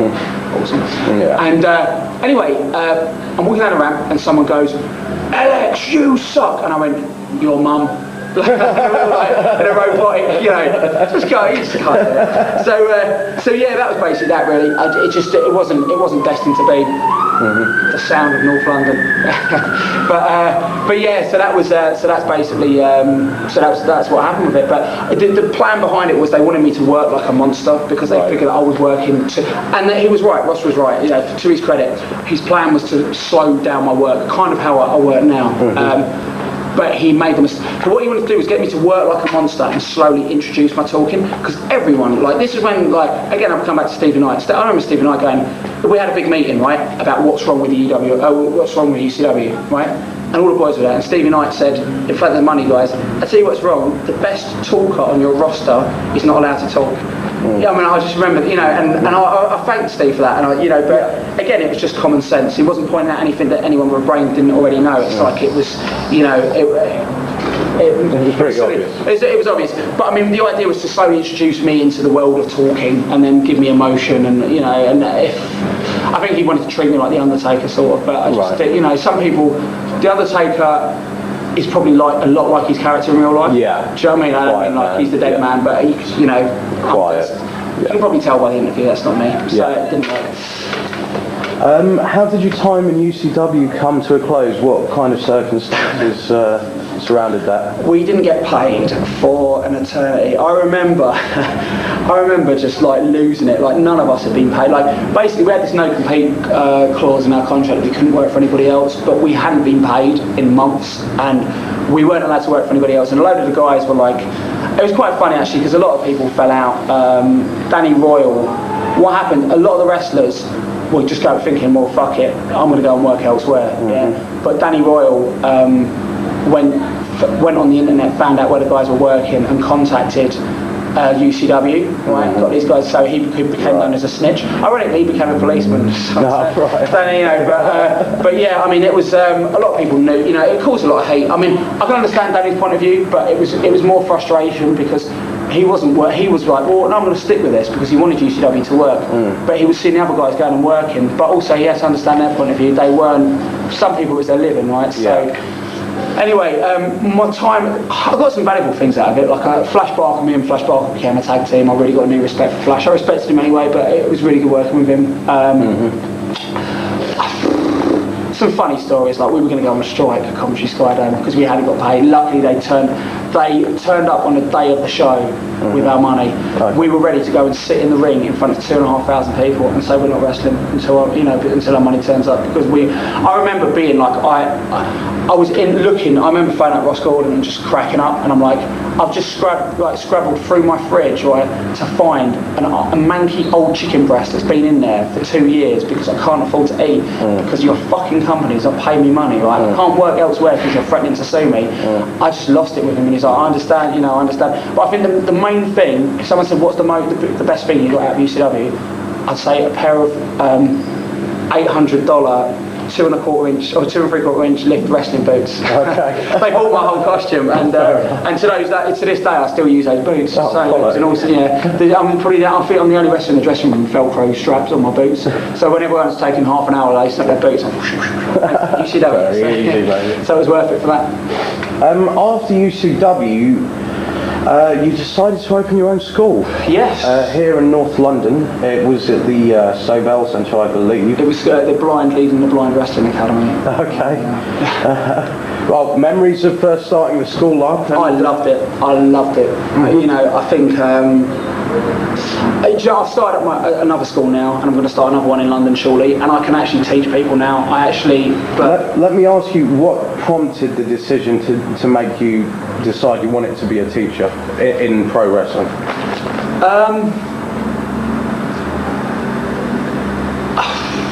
I've always liked teaching. Mm-hmm. I've always liked people developing as characters and stuff. Right.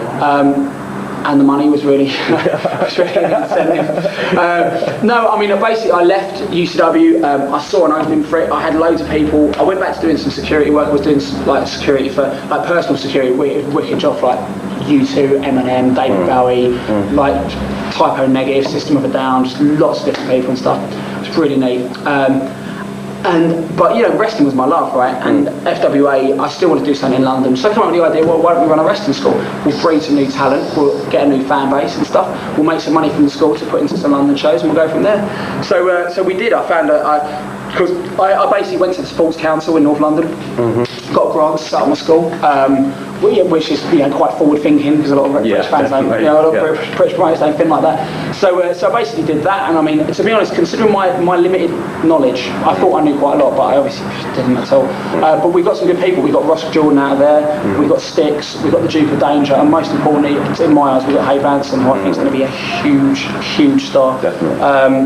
So we got some really good people, and I teach a totally different style. Like, you can tell the difference between the guys I've taught and the guys that Mark Sloan's taught. Not a knock on his guys at all, but I'm very character driven. I'm very psychology based. Do you know what I mean? And you can see that in their work.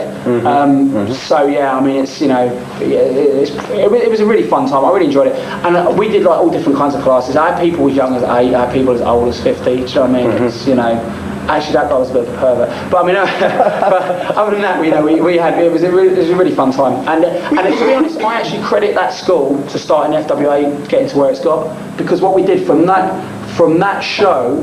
You started promoting some shows in London yourself, didn't you? I did, from that talk radio show, and that's how I got into the wrestling business. Yes, there you go, I'm sorry. And basically I used to bring my students to those shows, and the students would really start would really start a lot of the chants. I mean, no denying it, but that would trigger off everybody else, and that's how it became, the FWA became like London based really. So I think that school really started the FWA's drive into the southeast and London. I was just about in the next question going to touch on the radio. Yes. Talk Sport Radio. You were the co-host for a while. Let's start from the beginning. You were, I believe, approached by Tommy Boyd to do a talk wrestling show with him. Yeah, well, sort of. Yeah, what happened was I had my wrestling school for a couple of months, and in the meantime, what happened? Talk Sport was like a big wrestling sports station and stuff. My head disappeared. I'm still on camera. No, you're fine. Okay. So basically, it was a big, wrestling. A big sports station, national sports station. And what happened? Tommy Boyd, who was someone I used to watch on kids TV on a Saturday morning, had basically got like a time slot between 8 and 10 on a Saturday night. So he decided, it's a talk station. There's no music. We'll talk. We'll do something different. So he said, between 8 and 10, we're going to open the phone lines to the young people out there to talk about what they want to talk about. Well, most of them were students or kids, and they were all watching wrestling, and they all wanted to talk about wrestling. So within a month, 2 months, it became an unofficial wrestling. Every call was about wrestling. It became an unofficial wrestling radio show. Right. With one small catch: Tommy didn't really know anything about wrestling. Okay. So the most commonly asked question is, how do I become a wrestler? I want to become a wrestler. So his agent, his producer, a guy called Peter Reid, goes on the website. Now, when I got my wrestling school, I got the website www.wrestlingschool.co.uk. Oh, quality. Pretty neat. So basically, that was awesome straight away, because it came up straight away on the search engine. Got my number. I did a 10-minute phone interview. Tommy, the producer, and Tommy were like, well, that was really interesting, 10 minutes. Do you want to come in a couple of weeks' time for an interview? I went in the studio. So at the time, I had the FWA title, because the plan was for me to win the belt again. I had the FWA title for promotional reasons, and I was doing a TV show. I was reviewing the Simpsons wrestling game. So I was all suited and booted, like tanned, in shape, had the belt, because I hadn't wrestled a full-time schedule and stuff. Actually, I hadn't wrestled since GCW. I spent all the time just in the gym, just getting in shape and stuff. If you see the early FWA TV shows, like my first match with X Sabre, my arms and everything, I was really in my best shape, I think. So I went in there, did my TV thing, and because I was suited and booted, I had the belt in a briefcase which was handcuffed to my arm. So I turned up, right, just for effect, just totally for effect. And I truly believe people, whenever I say it, people laugh, but that's what got me the radio show, convinced. As soon as I walked in the door, if you're thinking British wrestling, you're thinking Big Daddy or some skinny guy in tights, I walk in the door, 21 stone, suited and booted, tanned, young, belt briefcase, belt cuffed to my arm, open the case, put the belt on the table, $2.5 grand worth of like gold belt, it looks well impressive, do you know what I mean, fully shined up. Sat down, within 2 minutes I started talking. Tommy Boyd left the studio, left me on my own, on air, right, for 25 minutes, literally answering. I had to pick it up as I went along, right, and negotiate the deal while I was talking on air with Elazar, had me in every week. So he came back in and just was silent, stood behind me and just showed me what buttons to press. I thought it was a bit gay to start with, actually, just my paranoia. But yeah, basically, from there, he, and I think that's the thing, like, right towards the end, the clincher was, he said to me, he said, let's do like a wrestling promo. So he cut a promo on me and wanted me to respond. And something I always teach my students is always have a few lines you always have. So I basically said, and the fact is, Tommy Boyd, by the time I'm done with you and the smoke is clear, the dust has settled and it's all said and done, your career as a radio DJ, just like this interview, will be over. And there are two things you can do about it. That's nothing and like it. Straight away, that was it. He was like sold on me. So he went on this drive of like saying, Alex Shane, former and future British champion, blah, blah, blah. Always compare, when he'd interview the American guys, he'd always say, I interviewed like Kane and he's only like a couple of inches taller than you, was saying it on air and stuff. So he was a real big advocate of mine. Like, me and Tommy fell out in the end, and it's a bit of a shame really, because I think he had a lot to offer. Actually, I did like, it's certain people like this, I think it is like a father thing. It's really weird when you get someone that really like, pushes for you and stuff, then inevitably you fall out over it. What happened with us? Were you going to ask about Revival? Is that in the same question, or is that? Yeah, that will be in the same question. Okay. Basically, what happened was 6 months straight, I'm trying to push British wrestling on him, push it. It's just not. He's not having it. I'm giving him tapes, giving him everything I could, magazine articles and stuff. So one day he comes in. He's like, I watched those videos. Oh my god. It's great, right, we're going to do the biggest show ever. I'm like, right, okay. Crystal Palace Indoor Arena, we're going to call it Revive, the King of England tournament, right, blah, blah, done all this whole thing, so but to his credit, right, within like a month he got it on TV, right, which is more than anyone could have done before that. Like, UWA was live TV, but we were on before like midget bowling and topless darts, so not really the best, but yeah, I mean, Bravo's not a great channel, but it's quite a young person's channel. He got it on that. It's the first show, to my knowledge, that's broadcast live on the radio. That was a big feat as well. And he sold 2,000 tickets, right? Now, a common misconception about it wasn't an FWA show. FWA did everything, right, apart from put the money into it. It was an FWA show. Totally. I mean, the FWA ring, FWA booking, FWA. So, anyway. Down to the blue mats around the ring. Down to the blue mats around the ring. And some of the gimmicked signs in the audience, which someone I know actually wrote, didn't they, Barry? Yeah, so we didn't know that Barry couldn't spell when he asked us to do the signs. It was really moving on swiftly. But yeah, so basically what happened was Tommy was like, going into the show. Sorry, stiff. Going into the show. Me and Tommy were getting on really well and stuff, but there was a few. I don't know. You could see he was, he's. How can I explain it? The Vince in him was growing a little bit, right? Okay. So we do the show, and like at the time, I'm hoping it's going to be surpassed on Saturday, right? But at the time, best night of my life, right? Yeah. Went out there. I did my I was supposed to do a wrestling workshop, right? Q&A session. 1,200 people alone for the Q&A session, right? It was supposed to be me, Brian Christopher, and Grandmaster Sexay, but they were late. So Tommy says, "You got to go out there." So what am I going to talk about? He said, just get the mic, you do it. Went out in front of 1,200 people, and they were actually interested in what I had to say. Yeah. And there was page 3 girls in the audience, right? I blew out how cool is this? 2 page 3 girls, right? Because I was stunned, but I'm thinking about it, right? If I'd have been them, I'd have probably thought that he's quite interesting, because I went out that night, did the Q&A thing, like during the day.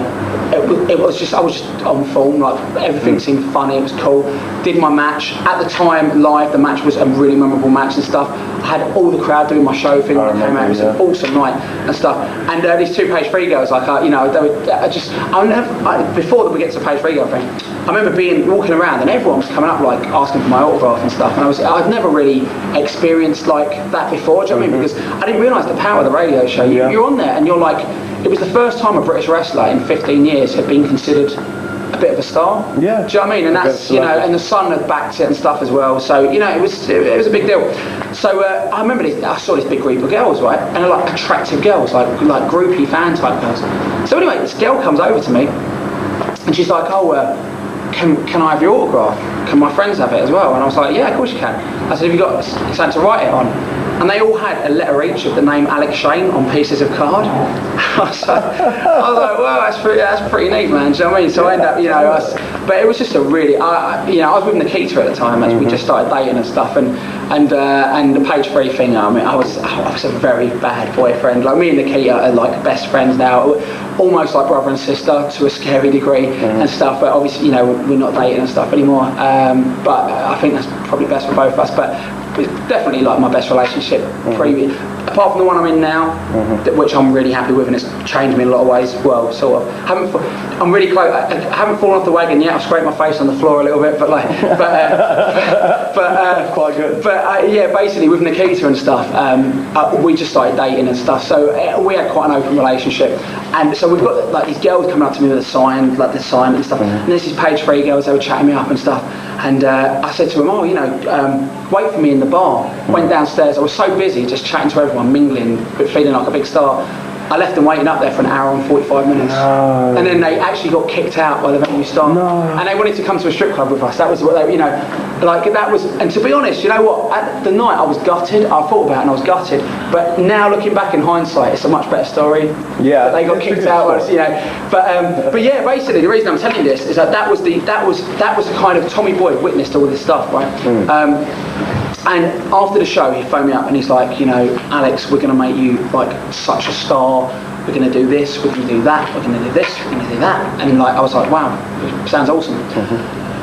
I was already a shareholder in FWA at the time. So I was a minor shareholder, very minor shareholder. So basically what happened was I started to there was a lot of Tommy Boy bullshit starting to come out, right? The first thing was, I spoke to, what happened was Tommy, and you remember because you were involved in some of this, right? Yeah. So Tommy Boyd was like, okay, I want 50% of the company, and the rest of you, and there was about 6 partners at the time. 6, yeah, you're right, 6. Yeah. So basically, the rest of you can share the other 50%. Now, in my mind, 50% of something is a lot more than 100% of nothing, and he was making it something. So we were all happy to do that, right? Then it starts getting a little bit further on. He's like, right, the radio station want 50%, which leaves us 50%, which I want 25% of that 50%, which leaves the 6 of us 25%. Now, this is when I start thinking, whoa, right? The radio station, what the fuck do they want 50% for? But we weren't allowed to talk to the radio station. So I start saying, Tommy, and then I was getting a little bit funny about this, but at the time, certain people in the company were so pro Tommy. So then it starts getting a little bit like, here's a perfect example, right? He says, the radio show had attracted people by talking about the American scene, right? All of a sudden, he wants to make it all British. I'm like, Tommy, you can't make it all British, yeah? You'll isolate at least 99% of your audience, right? And the idea is to talk about the American wrestling and then get them interested. And that's how we did Revival. We didn't do Revival because people went, oh, there's a British wrestling radio show. Yeah. You know what I mean? He wouldn't listen. Then the other thing we did, we helped other promotions. Despite what people fucking said, right? I did help other promotions. I did. When I thought, the problem is, and this is my concern, right? there were so few trustworthy promotions that put on good shows, or they were at the time, right? When people say, Alex, would you promote my show? But you knew, number one, they were going to false advertise, right? You knew that the show might not even go ahead. I'm not going to risk not only my reputation, not only getting shit with the radio station, but also making our promoted FWA. Because whenever we promoted someone, they'd show up. And if they couldn't, we get a replacement, right? Which would not piss people off and offer refunds. So I was, you know, if anyone says, oh, we didn't help, I can go for, we promoted Dixon, we promoted Conway, we promoted Fremantle, we promoted WAW, even promoted John Farrow, whose ring I apparently stole. We promoted all of those, you know, all of those people on the show. Even had John Farrow in the studio, right? But when people look back, you know, through rose-coloured tinted glasses or whatever, it's like, yeah, didn't promote anyone else, and we used it to make FWA bigger. Well, for sure. That's a dumb thing to say. So basically, so what happened was, Scott Conway had a show coming up, and I said, can we talk about Scott Conway's show coming up, because it's quite a big one, it's driven to decadence, it was, Hooley was on his name. He's like, I don't want to talk about other promotion shows.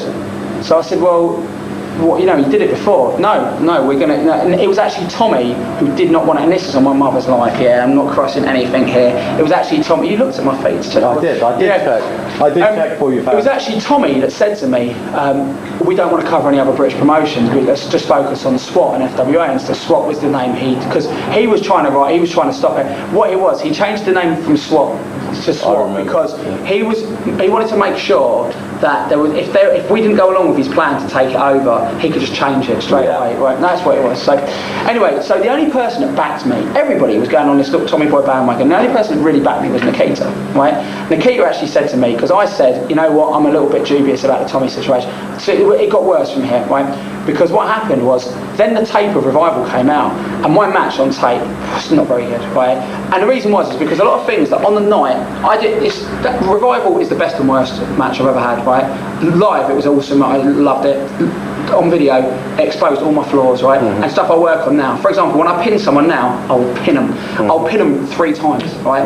I'll hold them down, I'll try, because it's telling a story. I'm trying to pin the guy and he's kicking out, I'm getting frustrated. Back then, when's the next spot? Because I wasn't caring about pinning someone, I was caring about getting to the next big move, the next big spot. That's what a lot of people do. But the problem is, when you're sitting 2,000 people back at the venue, that looks like a pin. When the camera's right in your face and you're going, that doesn't look like a pin. It looked weak, it looked shit, it was a bad match. Tommy saw that, but who did look really good on TV? Who came across better than anyone on TV? Jody, King of E8. So anyway, I've been trying to push Jody. I've been trying to get these guests in the studio for months and months. Wasn't interested. Then I started hearing Tommy's got heat with me.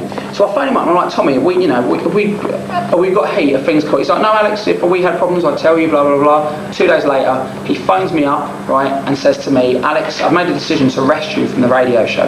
Now, bearing in mind, when I started doing that show, there was 50,000 listeners a week. By the time I'd finished doing that show with him, there was 300,000 listeners a week. When I took over myself, it went up to 400,000 listeners a week, right? But I felt really, and I did it for free as well. So, a lot of, again, people say, oh, you know, if I'm bad for British wrestling, how many people have given that amount of time to expose British wrestling and done it free of charge? Obviously, I benefit from it in lots of ways, but like I was a doorman at the time. Saturday nights were my busiest night, and I had to not work the door because of the radio show. Sometimes I try and juggle both or whatever, but you know, you tell a nightclub you can't work until way after 10 o'clock, then you know.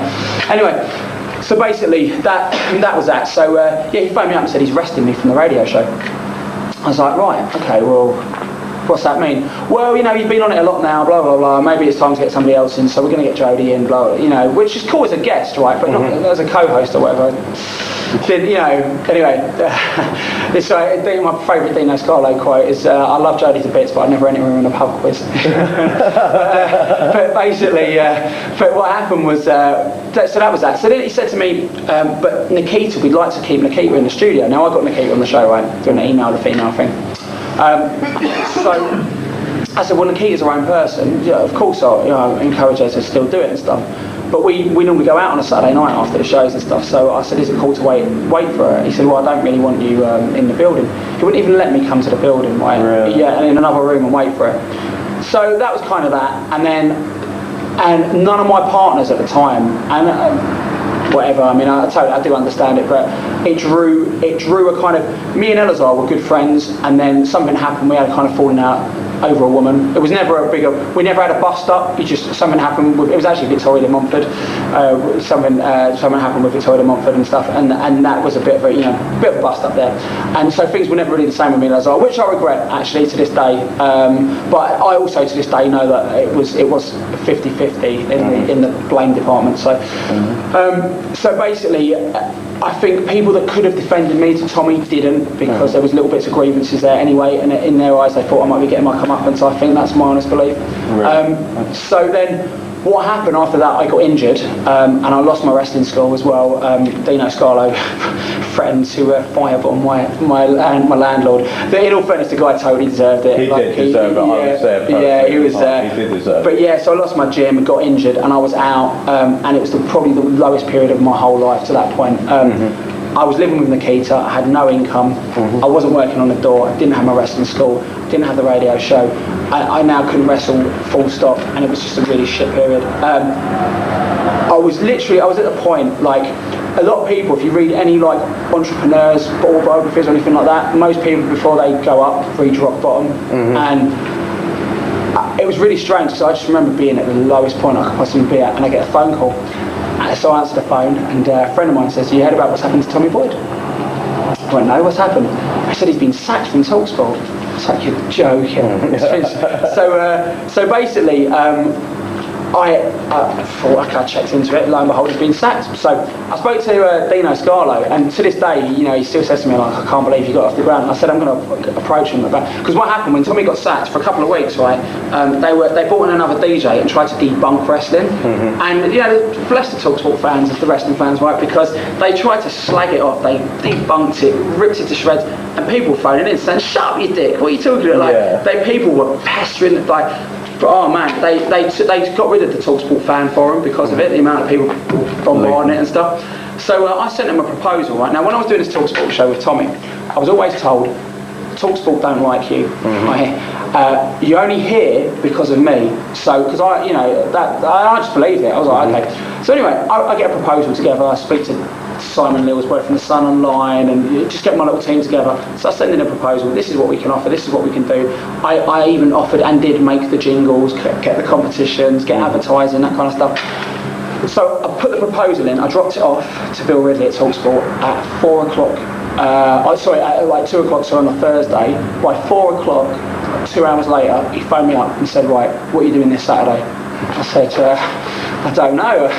He said, "Right, you've got your show." So I came in the next day for an emergency meeting for them, because I'd never actually hosted it before, apart from that one time Tommy left me at the Reigns, like in the first time. So I did a crash course in radio in like 2 hours. They sat me there, showed me the buttons and said, "Right, you got it." And I'm like, "Oh, I think so."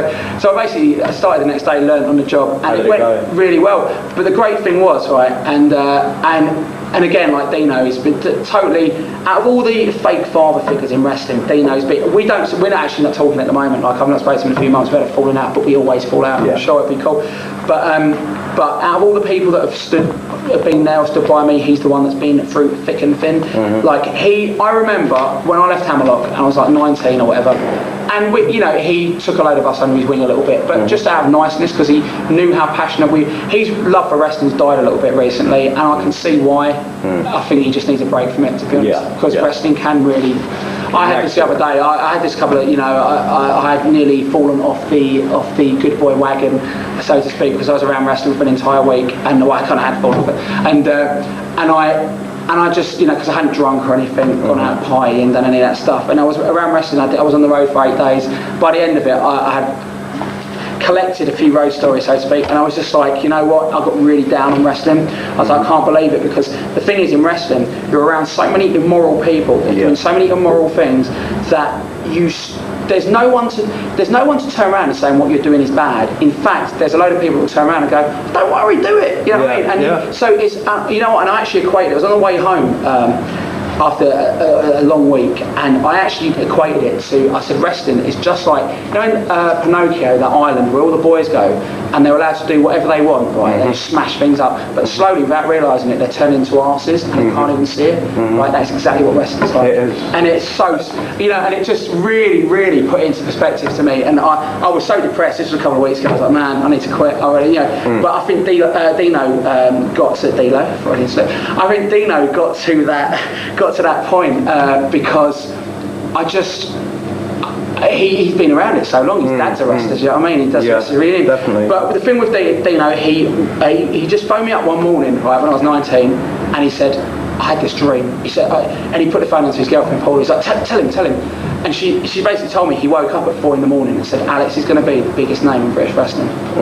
And ever since that day, it's like he just pushed me to everyone. Even like, this is a well-connected person. You know, I'm not talking wrestling connections either. And he'd always introduce these like big, like tough hard guys. Just on the table, big tough hard guys. He'd say, this is Alex. He's like, you know, British champion. Even though I wasn't, like, you know, he would, you know, it was my biggest advocate. And I remember phoning him up after we got the show and stuff, and he said to me, like, because I told him I was going to make my play for FWA, right? Because by this point I had no real loyalty to anybody in the company. Like, as a friend, I got to that point where I kind of, I had a few friends and stuff, but in terms of like business, I thought, right, when it came to business with the Tommy Boyd thing, I saw where the land lay. So I had the philosophy that, like, well, in all fairness, you were going to give Tommy Boyd 75% of the company, right? So, because he had the radio show, well, I now have the radio show, so you can give me 60% of the company. You're still saving 15%, and so I think I can't remember. Was it 60% or was it like 51? Or basically, it was like an overriding. Yeah. Basically, I got the overriding share in the company, and once you have the overriding share, you decide who the managing director is. Hence, Alex Shea, managing director, and that's kind of what happened from there. So it was, but as ruthless as that sounds, if you look at the way since I've taken over, from where the company started to where, and it's not just me at all, because I've also managed to surround myself I either surround myself with really loyal people or really mega talented people. Do you know what I mean? Like Barry's mega loyal. But I've got, like, people like Ralph, who's our music guy, is the single most talented person I've ever met in my life. Like, he does our music, he does our artwork. People like that are like, And the funny thing is, Mark Sloan is the polar opposite to Ralph in terms of, but he's very, like, FWA, there would be no FWA without Mark Sloan. Definitely. End of story. Like, now, if Mark left, we could carry on, but we wouldn't have got to this point without Mark, and it's he and Ralph cannot stand each other and clash all the time. But that's what I love. Like, I love the fact that they will play off each other until they get the best thing, and that's how me and Dino work. The best shows that have ever been booked are when me and Dino, what Dino used, hopefully will still bring to the table, is he doesn't like wrestling. He likes a show that will appeal to the masses. So when I come up with a show, he'll go, right, I've just walked in off the street, it makes no sense to me, explain it to me. So we'll go back and forwards until we come up with a formula that, even if you've never been to an FWA show before, there'll be a few things that you don't quite understand, but you'll get most of it, and there'll be a few things that will make you think, I might come back to the next one. And that's how the best show should be. If you're a loyal fan, it all makes sense. If you're a casual fan, right, that one show is an open and shut show, and if you want to become a fan, there's enough on there to hook you into the next show. Does that make sense?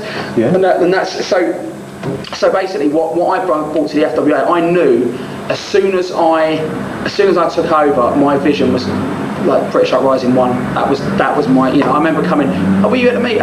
You might have even been. I came in with a proposal. This is what we want to do. Yeah. Let's do Revival, but without Tommy Boyd. Let's make an FWA show and prove we can do it and stuff. And I think it's all kind of gone from there. And I think I look back at I've only got to show you part of my media documentary I did when I was 15.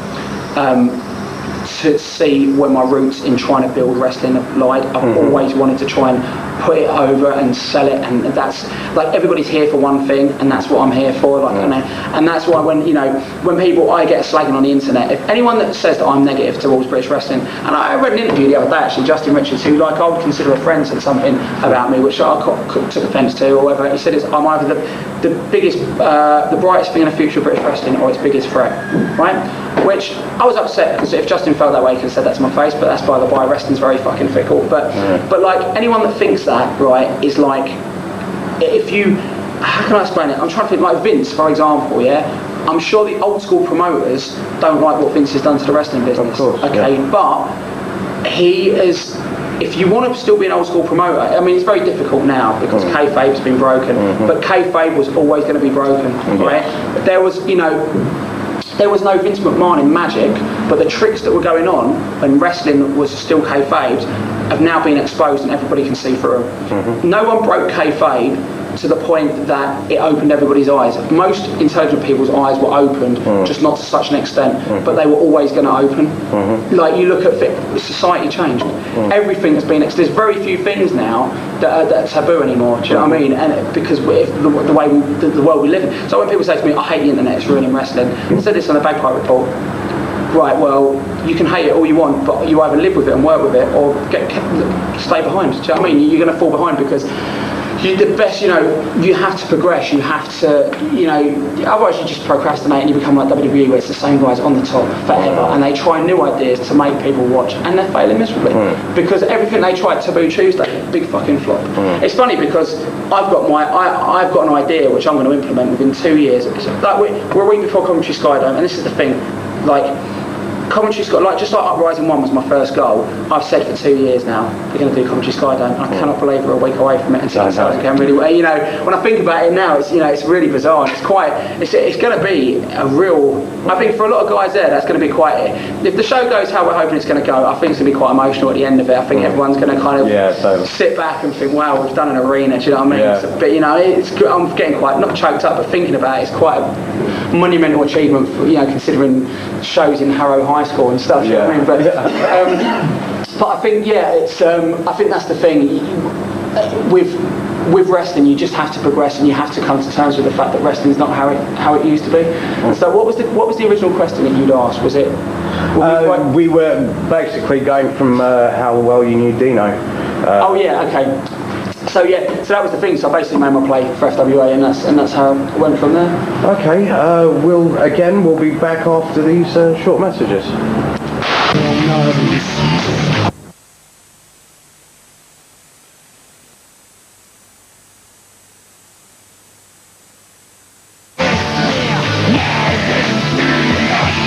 Welcome back. As just before we left, you alluded to British Uprising. FWA's biggest show to date, definitely, and one of its most successful. Can you give us some memories of the time leading up to and the actual night of British Uprising? We're talking about Uprising 1, right? Uprising 1, sorry. Right, Uprising 1, I was definitely at the time my biggest... it's funny, I was having a conversation with my girlfriend earlier, and it was actually more of a row, and I was explaining to her she needs to be more supportive when I fuck up, because I said, my thing is I'm always going to try, whereas a lot of people will be content to work in Safeways for their whole lives or whatever, which I'm not knocking, right, but it comes from fear. It comes from fear of not wanting to try something new, or try and push yourself, or not wanting to risk looking like an idiot if things don't work out. So a lot of people stick to something they're comfortable with as opposed to something they want to do. And I will come up with 1,000,001 different ideas, right? Now, so at one point or another, I can be involved in 15 projects. Now, out of those 15 projects, 2 of them might come off, right? Yeah. That means there's going to be 13 failures. But if only 2 of those projects come off every 6 months, that's 2 more projects than the average person does every 6 months. Does that make sense? So I was basically explaining to her, you need to be more supportive, because if I think that I can't fuck up around you, then it's going to hinder me being the person I am, which is trying new stuff. Uprising at the time was the biggest risk, because it was an expensive show, number one, and it was a big venue, and I just didn't want it to be empty, and I think doing it like York Hall's 1,200 seater venue, right? Then the £50 tickets. That was like, if I was to die tomorrow, and someone said, "What is the one thing that you want to be remembered for?" I'd like to be remembered as the man that was able to charge £50 for British wrestling. It's like, and I just and a lot of people slagged us for that, and they still do slag us for that. But that to me is such a big thing. Do you know what I mean? Like, so, because I think you get judged on. Okay, you go to a shop, right? You go to buy some trainers, right? You've got a £60 pair of Nikes. or you've got a £10 pair of no-name trainers, okay, no matter how good those £10 no-name trainers are, most people will go for the £60 Nikes because people judge you on the price. If you look if there's a £6 all-you-can-eat buffet and across the road is a £15, you're going to go for the £15 because you think, oh, the £6 one's going to be shit. Yes. You judge something on how much you pay for it, and if you're cheap, if your best tickets in the house are £10, right, that is less than a round of drinks on a night out at a bar. Okay, then that says a lot about your product, right?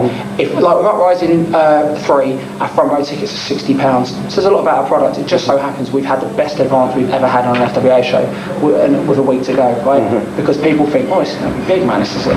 That's why we did it. Also, we did it because from a financial point of view, it enables us to bring over Americans, use pyrotechnics, use flashlighting. So, you know, anyone that slags off that business strategy just doesn't have a mind for business. Do you know what I mean? It's fine. You know what? Sit there, fantasize about booking your own show on the internet or whatever, but don't think about being a promoter, because promoting is about making money, not just so that you can go out and spend it all in Stringfellows, but also as has happened for the first 2 years of me promoting, but also so that you can invest back into the company and better the product. And I think that's what we've finally done now, you know, after a few thousand table dances.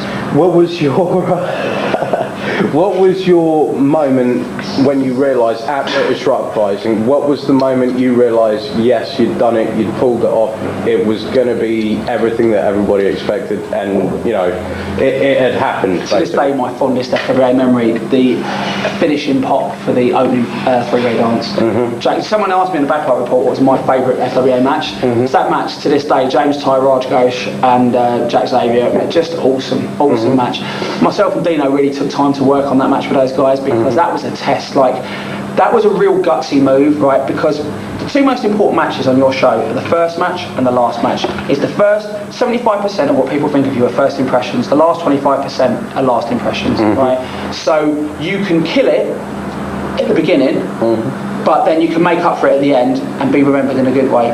You can blow them away at the beginning, but if it ends in a shit way, that's the last memory. So that the first and last matches are so important. And to put the most inexperienced people on the whole show in the first match, was a gutsy move, and they pulled it off to perfection. I think there was one blown spot which didn't even matter. Like the reaction that match got, and I was backstage, and I'd already kind of seen the match beforehand, because they obviously get, you know, anyone that says, oh, they're not good because they planned it. You can't plan freeway wrestling like that. You can't ad-lib freeway wrestling. It was like a stunt show, but I just really liked it. And when it got that reaction that got, and that big FWA chant for three guys who were still in kind of their rookie years or their first 2 years, not only did I get goosebumps for them, but I got goosebumps for us, because I thought, you know, we've done it. It was, and it set this. I still think it set the pace for the whole night. One of the things John Atkins told me recently was his first ever FWA show. He'd never really been to British wrestling before. He was expecting nothing, and he said it blew him away. He turned up on the steps, right, and there were people from 4:30 in the afternoon on the steps chanting FWA, FWA.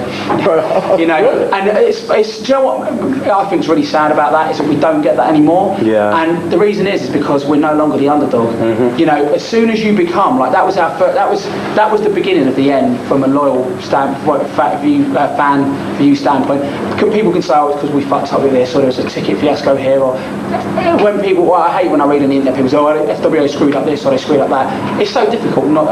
People don't understand the amount of effort that goes into these shows, and there's so few people working on them now. It's got better because we've delegated, but for our growing year, I was doing everything and I was overseeing everything and getting everybody to do stuff. There was no one else doing the overseeing. Now we've got different people overseeing different departments, and it's got smoother. But I think that was really that was a crowning point. But that only freeway does the whole show. I mean, the thing that I said to Jodie, the thing that will live with me forever is that balcony moonsault as well. To this day, I still remember it clear as day. Unbelievable. That was, to me, that was worth £50 alone to see that live. And it's probably the most repeated bit of FWA footage. Yes, yeah, it certainly is. I do want to backtrack before we get into the recent FWA TV era. I do want to backtrack firstly to when you first came back to the FWA, into when Thunder Strikes. That was the first appearance of the show stealer. From the next show onwards, High Potential, FWA got a local TV deal. in PTV, I believe it was called, or is now called Southampton TV, I believe. But it serviced the southern area. What do you think FWA learnt from its original stint on local TV? It was a really bad hooker joke about service in the local area. It was My TV, actually. My TV. I remember when Elazar phoned me up and said, "We've got a spot on My TV." I went, "ITV?" He went, "My TV." It was a real good, if you watch our roster now compared to a year ago, you can see the improvement in a lot of the guys. People like Hay Vanson, they've seen themselves on TV, they know what looks good and what doesn't, and it's really improved everyone. The best learning curve for a wrestler is to see themselves work on TV, because you can pick out the thing, you can pick on the minor, like I said about Revival. It's the minor details that you don't focus on when you're playing your matches that the camera does pick up on, and it's all the facials and the expressions and the drama, and that's really, I think I learned a lot from doing those TV matches. I could have learned a lot more, I think, if I wasn't so obsessed with doing spots and that kind of stuff, but it was definitely a learning curve for everyone, and I think some of the TV shows and stuff were really, there were some good matches on there. People, I still remember commentating on Johnny Storm and Doug Williams from 2-3 years ago, and that was an awesome match. It was good. It was the first proper wrestling of its time. Like UWA had some shit on it. I mean, with the FWA TV, there were some real good guys, and we used everyone from Robbie to Drew, Robbie Brookside, Drew McDonald, Doug Williams, Ulf Herman, Johnny Storm, Jodie Fleisch, a lot of Flash Barker, even Kerry Cabrera, people like that. So we used a lot of people who weren't your typical FWA backyard wrestlers that people were thinking that we were and stuff, and the people that did get that kind of that reaction, like Jack Xavier, because he was quite new in not work the old school circuit. They got to work with these experienced guys and really up their game and stuff, and it also spawned a bunch of new guys like James Ty, Raj Ghosh, getting them TV exposure. So I think it worked really well. One of the milestones in your career that I know of personally was when you wrestled Guido, little Guido, in August of 2001, I believe it was, at No Surprises 3. Can you give us some memories of the match, how it was working with someone? I think it was your first American. It was my first American. I wouldn't call it a milestone now. It was interesting. I was still in that stage when I just didn't know how to work a big man style, and I remember I think he tried to blow me up, but he ended up, because originally I was going over, but he was like, well, okay, well, you hit me with your finish. The guy on the outside, your bodyguard's going to pull my leg. I'm going to kick straight up afterwards. Like, he didn't really want to put my finish over. And by the end of the match, he pulled his leg away from the guy and stayed down until I'd left the ringside area. I think and he was telling, actually, again, ironically, John Farrar telling him afterwards that he really respected, he was surprised how well I worked for a big guy. Because his first thing he said to me, even though I'd actually technically been working longer than him, I went in there with the beginner attitude, and I said, how do you want to, what do you want to do? And he said, well, we'll start off with a sequence that I do all the time with Tajiri. Should have been enough for me to go. So we ended up with a standoff, but because he was so much quicker than me, he stood up like that, and I ended up on my knees like that, and we were the same height, and people think we did it on purpose, but we didn't. It's just the way it turned out. But yeah, I mean, it was interesting. It was an interesting match. It really built my confidence, I think, as well, because when you're wrestling your friends all the time, it's not a test. My confidence grew as a wrestler then, and then it died after Revival, and it's grown again now. But I'm always going to be like, I'm not the most confident person with my wrestling, because I'm a control freak and I know what looks best for me, but I don't like to turn around someone who's been wrestling 10 years longer than me and saying, I'm not going to do that because it looks bad. So I'd rather wrestle people that will listen, because my main strength as a wrestler is to make people look their best, even if they're losing. I know I can go in there with a Jack Xavier or an Aviv, and I can make them, no matter how big or small or whatever, in the 20 minutes they're in there with me, they'll end up looking a lot better than they do normally. And I'm not saying because I carry them at all. What I mean is, I get people's strengths, like Aviv, right? I don't go in there like other people go in there with, and do, like, it's not a knock on Mark Sloan, but I don't let him kick out of a million head bumps, and I don't let him do a million high fly moves on me. I'll beat him down. When he comes back, it means something, and it'll build up. Jack Xavier, same thing. I know how to make him take bumps that are not meaningless. So when he does take a bump, whoa! And last man standing match, perfect example. That's probably the best Jack's looked, I think. You know, that's again not big-headedness. This is just I know my place on a show now. So when I'm in there with someone who is actually a good person, when I was in there with Carino, people said it was my best match. I don't think it was for me because Carino, I think, led that match totally. Which is not a knock on Carino because it was good, but like I don't feel that. I think he could have had that match with anyone. The only thing I think I contributed is I come up with the false finishes. So like the end of was my structure. But I was totally jet lagged. I'd only just got back from Canada, and I got straight back from Canada, and I went straight on the road, and I had no sleep like four days or something, and it was really.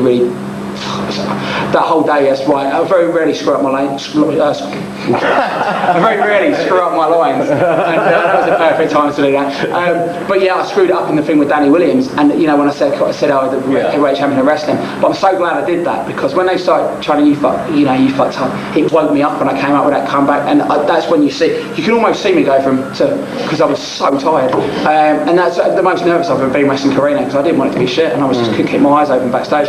So that's the thing I think with that TV and that match, it built my confidence to a point, but it was still false confidence. So it was at the point, it was a high. At the time, it was a high point. And the other thing, like my closest relative I've ever had is my granddad, and he's the only one in my family that ever supported my wrestling. And he died the day before that match as well, and it was really like bad. And I had that typical for like it's horrible when someone dies because you don't know as a friend what to say. You know, you don't want to be the 30th person to say I'm really sorry, man, blah blah blah.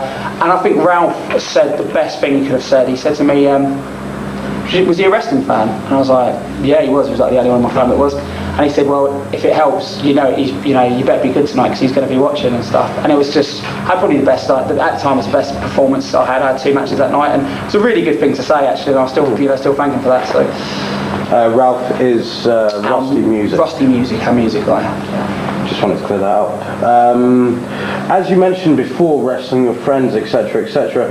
That brings me to around the 2003 era when you started your program with the family. It's no secret that you and Paul Travella are pretty friendly towards each other. How was it, first of all, not only wrestling a friend, but wrestling a friend in such an extreme environment with a lot of tables and chairs and that kind of stuff going on? Fire, drawing pins, barbed wire, you know.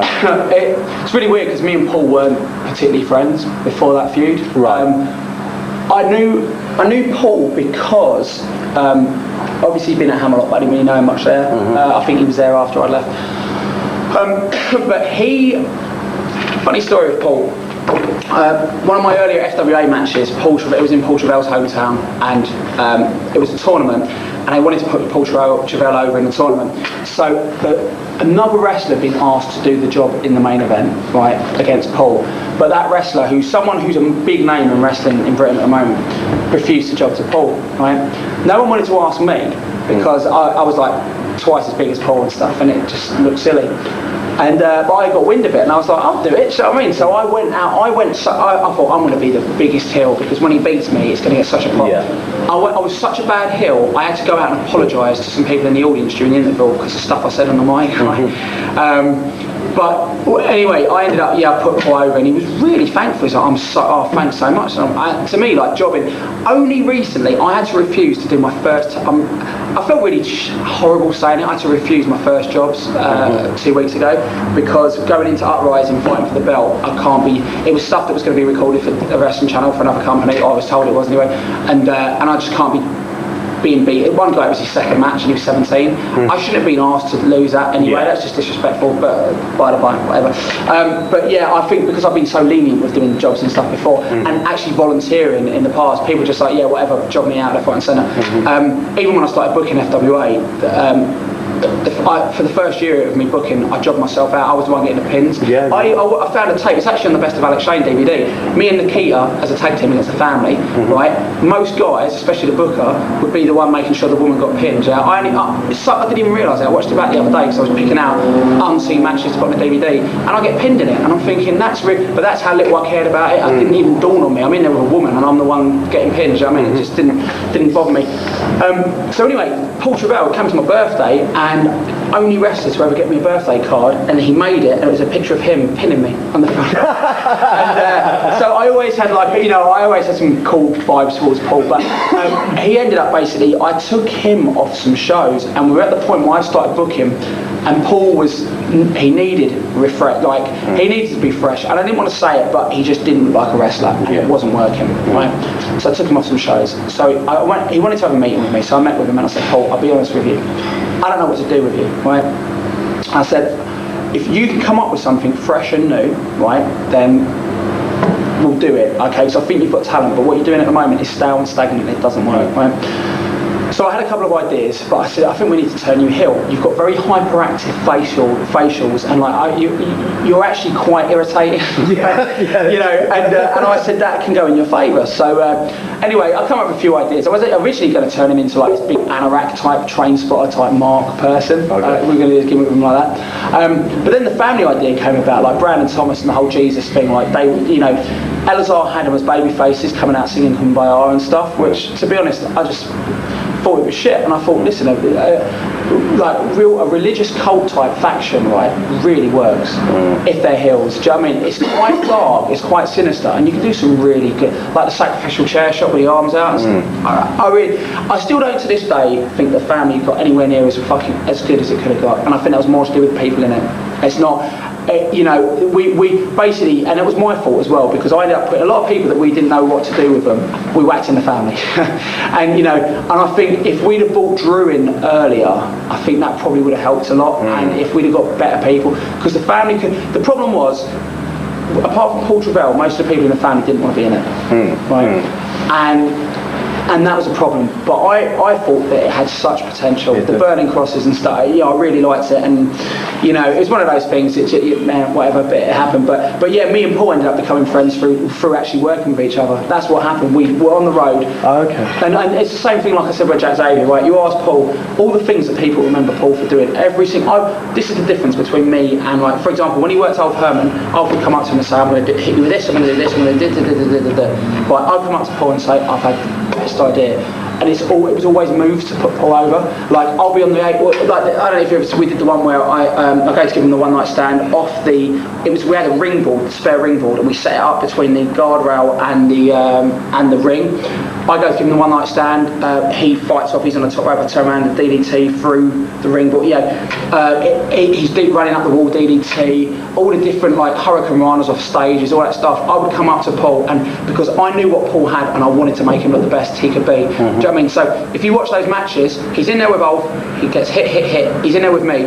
I'll brawl with him, but then it always ends with him rushing next with me against the wall, because that's what I was there for, do you know what I mean? And I really enjoyed it because he was like a blank canvas. He had the ability to do all this stuff, and he's a little bit crazy, and he didn't mind taking the risks. I was like, I'm in my element here, you know what I mean? Because but it also took a physical toll on both of us. Like, you can't, did the breakout tour, we did 8 hardcore matches in 10 days, and each time, it's a new venue, you want to establish the products, right? We did, I took that DDT off the bleachers every night for 8 nights, and I tell you, it doesn't, he once did that and then he fractured my skull. It wasn't his fault. We were doing a backyard wrestling convention. It was like basically to promote a backyard wrestling game, and there was a beer on the floor, and as I grabbed him and turned, I slipped on the beer, boom, it knocked me unconscious. Paul thought he killed me, knocked me totally unconscious. It was horrible, but like it took a physical toll on us, and I wouldn't go back and do it again. But I'm sure I'm going to work him again. But now this time the tables are turned with him as the face and me as the heel, and that's when I think we'll have our best matches. Because I think Paul is probably one of the most talented guys in the FWA, because unlike a lot of other guys, he's got character, and that's why someone with no physique and no real, I mean, he's got athletic ability, but he doesn't look like Doug Williams when he wrestles. But he's over because he's cool. But yeah, I really enjoyed that period. Okay, you later turned heel at British Uprising too. We'll lead into that in a moment. You later turned heel against Ulf Herman at British Uprising 2. How did you feel coming up to your heel turn? What were the reasons you gave yourself for turning heel, and what were the reasons that you felt it would help the FWA, basically? I actually was going to turn heel at Uprising 1. Right. That would have been quite russo of me to do that. I think it would, I don't know if that would have been the best. I was going to cost Jody the belt. My plan has always been to be the big heel in the company. When I came onto the Talk Sport show, I was a heel in FWA, right? The Talk Sport show turned me babyface. You were there. When I turned babyface in FWA, I didn't get turned babyface. It wasn't planned. The audience turned me babyface in one night. It was crazy. And in the end, Elazar, who was booking, said, right, we'll go with it. We'll book you, There was no choice. It was no choice because the audience turned me face in one show, and and I think that was. Maybe it was too soon or whatever, but I hate working face. I hate working face. I think I can do it, and I think I'm a decent face. But there's like Jody, greatest face we've ever had, great, But for me, I'm competent. I can do it, but I'll never ever. I was playing second fiddle to Ulf, right, which was good because the reason I put myself with Ulf is I could not. Because people knew if you're in the management position, for example, right. As a manager, you can do 10 things. Now, people could like 9 of those things. In fact, they could love 9 of those things. But you do one wrong thing, people will focus on the one wrong thing. So every time, no matter what it was, I'd piss somebody off or somewhere. So slowly but surely, even the people that like me, but like backstage and stuff, would find something to moan about. So I could feel a turn in momentum with people. When I came out at Uprising on my return, I got a genuine reaction. When I came out at Revival, genuine reaction. Then I start coming out of these other shows, and I'm starting to know a few boos and stuff, and the people that were cheering, some of them were cheering because they thought, but they didn't really feel it. So before the audience could turn me, I teamed myself with Ulf, because Ulf was hot at the time. So my theory is, I'll drag this out, we'll do the hardcore matches, because no one else was doing hardcore in the FWA. And when we did the hardcore, I used my magic principles in the hardcore, right? Without going into it too much, there were certain things with the staple guns and the barbed wire, it was all illusion. Like a lot of people will, you see, I don't believe in going in there and busting light tubes and stuff. Everything we did was an illusion, right? One day I'll do the autobiography and expose the secrets, because if you look at it, you'll know there were staples in the gun. How many staples in the gun? It's just it's a lot of stuff like that we did, and I think that's really. We did the hardcore stuff because there was a place for it on the card. Just like I've always said, I think wrestling should be like a buffet. If chicken, steak, vegetables, potatoes, fish, whatever you want, it's on there. And the hardcore thing added a new element. But I was playing second fiddle to Ulf, but that was perfect for me because it built a story. We were having matches that were needed by the company. As a booker, I needed Alex Shane to be in those matches because I had no other role for him. But it built up the story of me and Ulf. And just as me and the family were coming to an end, finally, boom, the chair shot. And the reason I turned myself heel was because I know, and I think I've proven it as well, that I knew that there was no one in the FWA that wanted to be a heel more than me. Like every single heel wanted to be funny, wanted to have the best matches, wanted to do the best moves. And I decided, right, I'm not going to do the dive over the top rope anymore. I'll stop doing the Shane Station unless it's really needed and stuff. I'll stop being funny in my catchphrase. I'll say the occasional odd quirky line or whatever, but I just knew that I was really looking forward to it. I think because I've also, wrestling changes you as a person, right? We've established this, and I said this earlier. I look at some of the grievances people have had with me, and I look at some of the things that I've done, and I think it definitely did change me in a bad way. I can see it now, and I've changed back from that, and the people that know me best can definitely see the change. But I also think that I've had to get to that point to be able to play my character now as well as I can, because you have to know what it's like to be a bit. Like to be honest, like I've never been an out and out horrible person. Like I think wrestling makes you selfish. I mean, there's a big difference between being selfish and being actually evil. Does that make sense? Oh, definitely. And I think, but it does make you selfish, and you start to believe your own gimmick, and it's sort of, a lot of people don't even, some people are still in their 40s on the road, doing it for shit money just so they can sleep with some groupies every night, and it's, and that's what it is, and the sooner they come to terms with it, and live with it, and deal with it, the better they'll be as people, and the less importance they'll put on, these people are killing the business, whatever.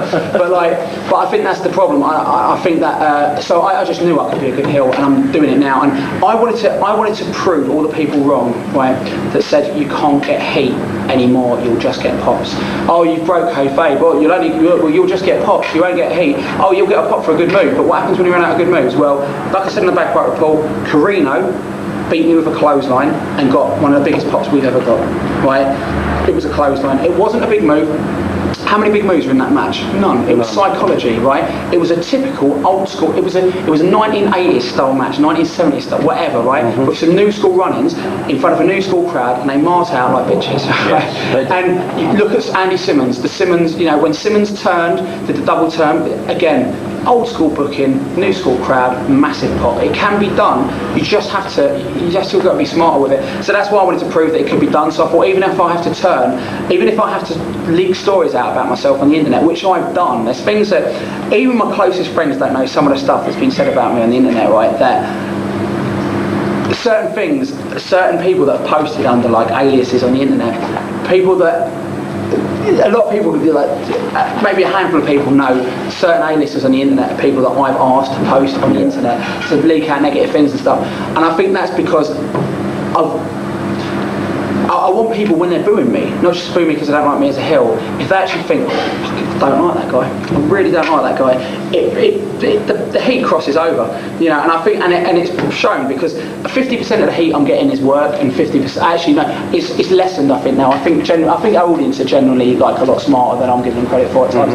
I think, you know, it's like if my girlfriend came to a show and she said, oh, they boo you, but a lot of them, you can tell they actually like you. Do you know what I mean? But I perhaps I take it a bit too paranoid, and I think, oh, they hate me or whatever. But I think there's a genuine amount of heat and stuff. But it makes you interesting. Do you know what I mean? I think controversy makes people want to see you. And if you're known as a guy that's got, even if, for example, I remember Finlay Martin phoned me and he said there's an interview and there's a letter being sent to the Power Slam Letters page about FWA TV, and it's slagging off the commentators. Right now, he said, I normally wouldn't do this, but the last thing British wrestling needs is more negative shit. So if you don't want me to put it in, I won't put it in, right? And I said to him, put it in. I said, even if it makes one more person go, I wonder how bad those commentators are, and they check out the show, as long as the wrestling hooks them, mission accomplished.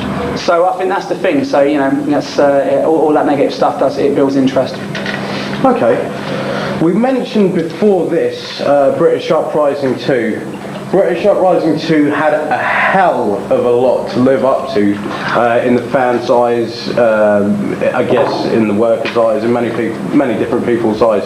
How did you feel about taking that challenge on, first of all, and second of all, how did you feel it came off and the after result of it? It was a nightmare from the get-go. Uprising 1, first match and last match are the most important, right? We've established this on any show. Uprising 1, first match, James Tye, someone that the fans were kind of getting behind, going over against two other guys who they kind of like, but James Tye would have been the person you picked. Jody in the main event, the ultimate underdog, winning the belt. Open and shut show, possibly the best show I've ever had. So first match, last match. Second show, Jack Xavier going over on an internet god at the time, right? First match. Last match, James Tye, who is nowhere near the underdog that Jody is, losing to Doug, who's really, do you know what I mean? It was just the show itself, technically, from top to bottom, was probably a better show, right? In a lot of ways. In terms of emotion and feel and vibe, it was always going to fail. It was always going to fail. And I learned a lot myself from that show. And I think the company, I personally lost $9,000 of my money on that show. Right now, this is the worst thing. Before the doors had opened, the show was in profit. Due to the bomb scare that happened, the thing is, it's like it's done now, because what happens is when you have something like that, it gets logged down in police records, and we'd never had a bomb scare before, so obviously someone did it to try and screw with us. But now they can't do it. It's like if once it's happened, it's on police records, they don't take it seriously. So that's what. Otherwise Marilyn Manson's concerts would never take place. There's at least 10 bomb threats every show. So, but basically it was a new thing, and they took it quite seriously. And obviously we evacuated the building. We had to start late. Chain reaction. You start late, you let people in late, you can't sell as much merchandise. So a projected X amount of pounds becomes Y amount of pounds, which is a lot smaller, right?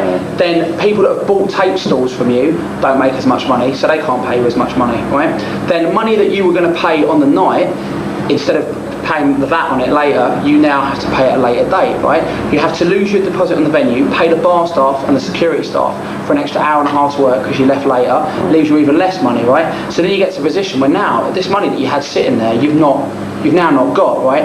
Then money that you were going to take yourself on, you promised the Americans on Polaroids, right? They didn't have time to do. You've got to pay them more money. Before you know it, your wages for the British guys on the show, you're thinking, God, what am I going to do? I've not got enough to pay everyone. We've never been in that situation.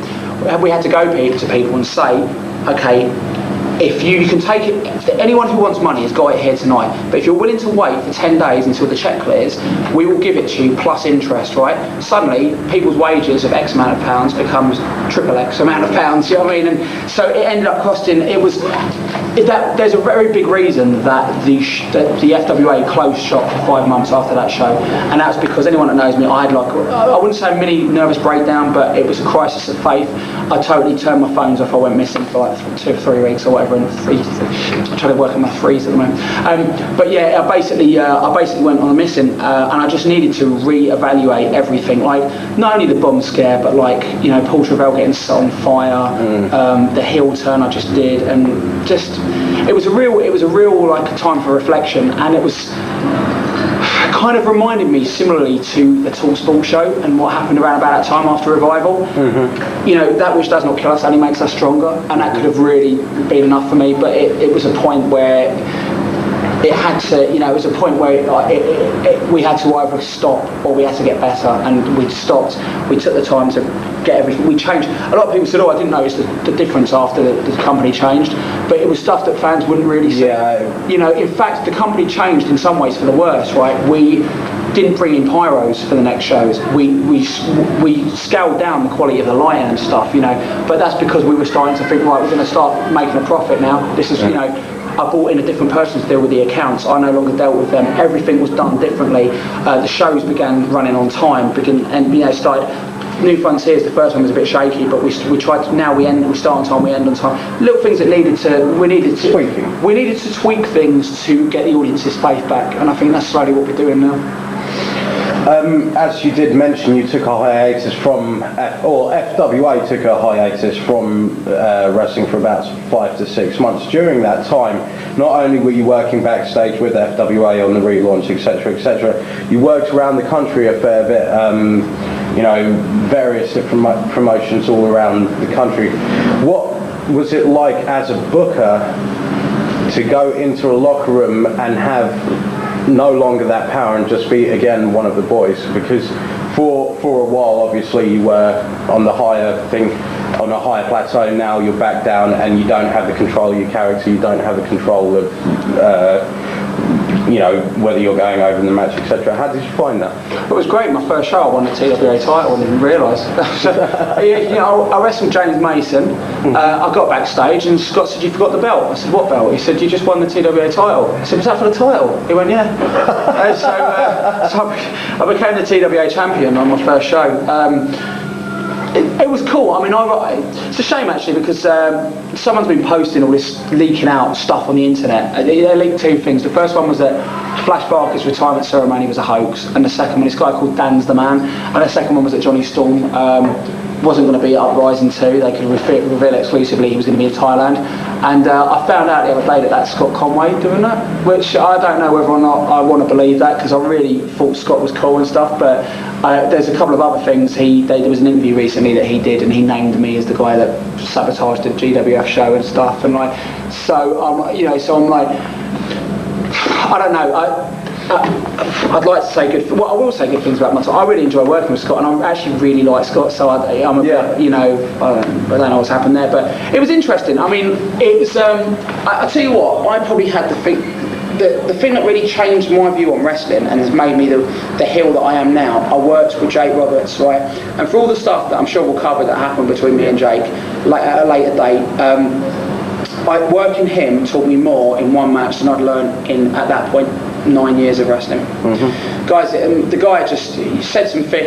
A lot of people say this. There gets a point in wrestling where the light bulb goes off and it all makes sense. Yes. He's found my switch and he just flicked it. That sounded really sexual, didn't it? But yeah, and all I had to give him was a bottle of whiskey. But yeah, so moving on. I was going to say that, or he did it for the crack, but that sounds even more sexual. But, So you night out. Again, after this sabbatical, we came to possibly FWA's biggest milestone in that the wrestling channel had opened in this time, and FWA was going to receive did receive its first FWA national TV exposure.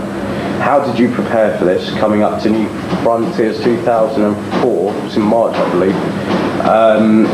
How did you prepare for this? How did you get the products ready for this? How did you as a wrestler prepare for this? It was a case of just doing what we normally do and just being aware that there was cameras there. Does that make sense? Yes. I didn't want to change much. There was a few technical things that needed to be changed, but not many. It was mainly a case of, right, we've toyed with storylines, we've toyed with a few things. Now let's see how we can make the FWA become a storyline company, like from top to bottom. And actually booking for TV and stuff. And we tried doing, like the first one, we did some mini tours. We did the New Frontiers weekend, Crunch weekend. We will go back to doing those weekends, but it got to a point where, like, you know, I have to weigh up the pros and cons, right? If you're some promoters who do this for, like, you know, full-time living and want to, you know, do New Frontiers, we get like loads of footage out of it for TV. It looks really good quality, and we make money on it, right? Then we do Enfield, looks all right, we make X amount of pounds, but to be honest, is it worth it? Is it worth all that promotion, hassle? The quality of the footage isn't that good. So we just decided, all right, we're going to concentrate on getting some good quality footage. We had to rework our merchandise. We had to get rid of VHS because it's obsolete now, go into DVD. There's a lot of things that needed changing, and so we decided, we changed those things, but we did it slowly. Like, I've got no ego. Like, when I used to do a lot of things on ego. Like, someone would say on the internet, FWA is not a real promotion, it doesn't run like, you know, X amount of shows per week or whatever. So I go, right, we'll go on tour. So we went on tour just to prove we could go on tour and draw reasonably good houses compared to what everybody else was drawing for 10 days straight. We did it. By the time we'd done it, we made, I'm not going to say how much we made, but we made probably the same as we make in one big show, but for like 10 days of hell. Was it worth it, or was it just to shut some people up whose opinions really don't matter? Because if they meant anything, I read somebody, no matter how articulate or intelligent WizKid or Alex Shannon's Selling Ability or any of those people that post in the forums are, they can come across, I read their arguments and I think that's really good, but then I think, no, they're totally invalid, because if you really did know so much, you'd be doing something.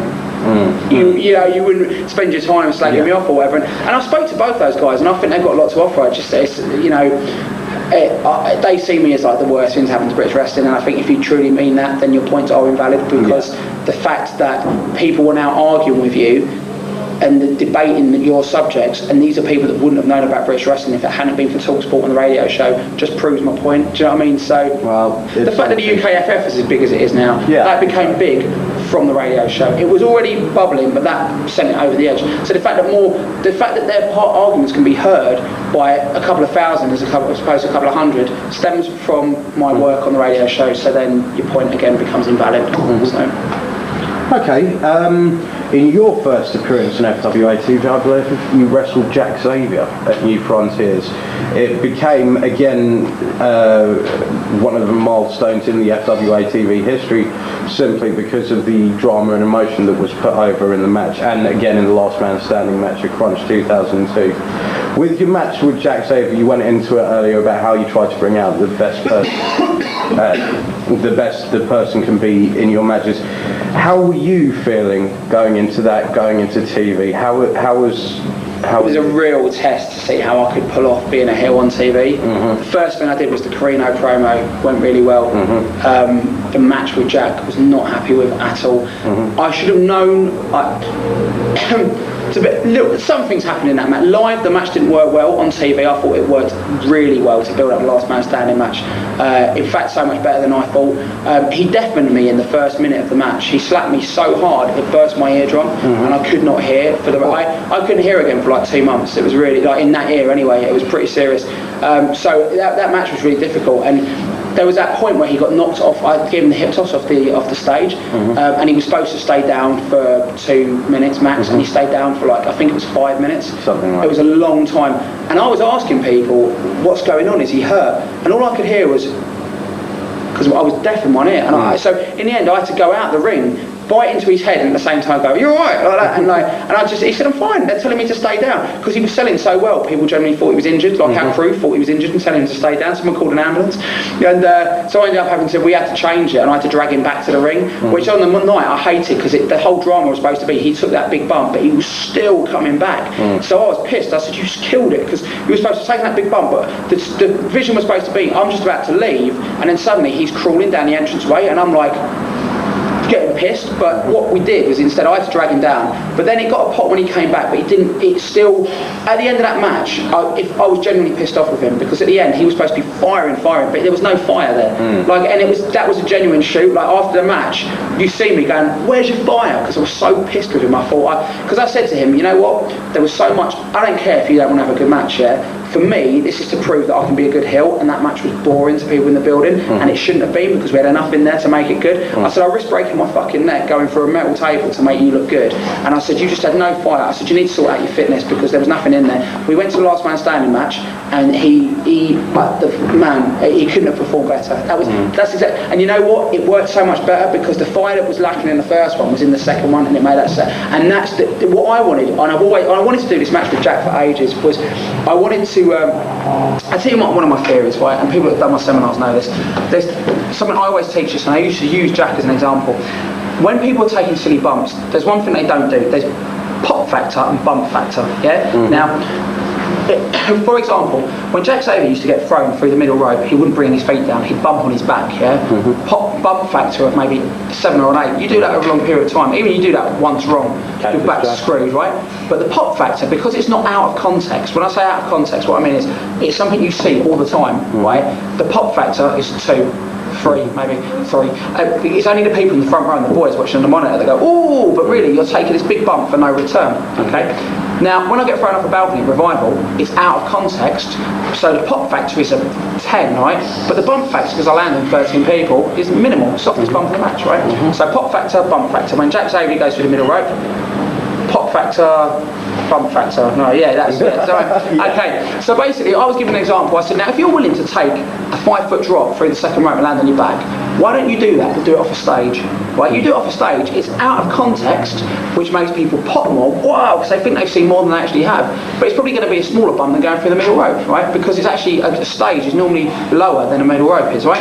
Anyway, I told him this for a year, used it in my seminars, he never did it. So when we wrestled each other in New Frontiers, I said, right, I'm going to be the one to do it, seeing as you're not giving that to anyone else. So we hip tossed him off, big reaction and stuff. Then we did it again at we did it off the bleachers at Broxport and stuff.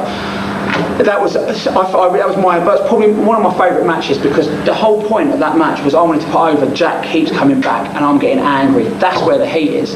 People want to see me get they want to see me get kicked in, so we gave him that to begin with. The main heat is when my head's going red, because I'm going, stay down, and he keeps getting up, because people are going, go on, get up, because they're seeing the heel that they hate get flustered, and that's what it is. And getting a heel flustered is something I'm going to work on a lot more, because when you get flustered, or I haven't done it in promos yet, I'm going to find someone who can match me with the promos and stuff, and every time I go to say something, they cut me off, and get my words out, because again it's heat. I'm going to find a young guy that can someone that you want to put. I'll find someone I want to put over in one show, and I'll get someone to go toe to toe with me in the promos, to the point where I start tripping over my words. Because when that reaction when I fucked up my words just shows that when I make one mistake like that, people are going to jump on it because they think good.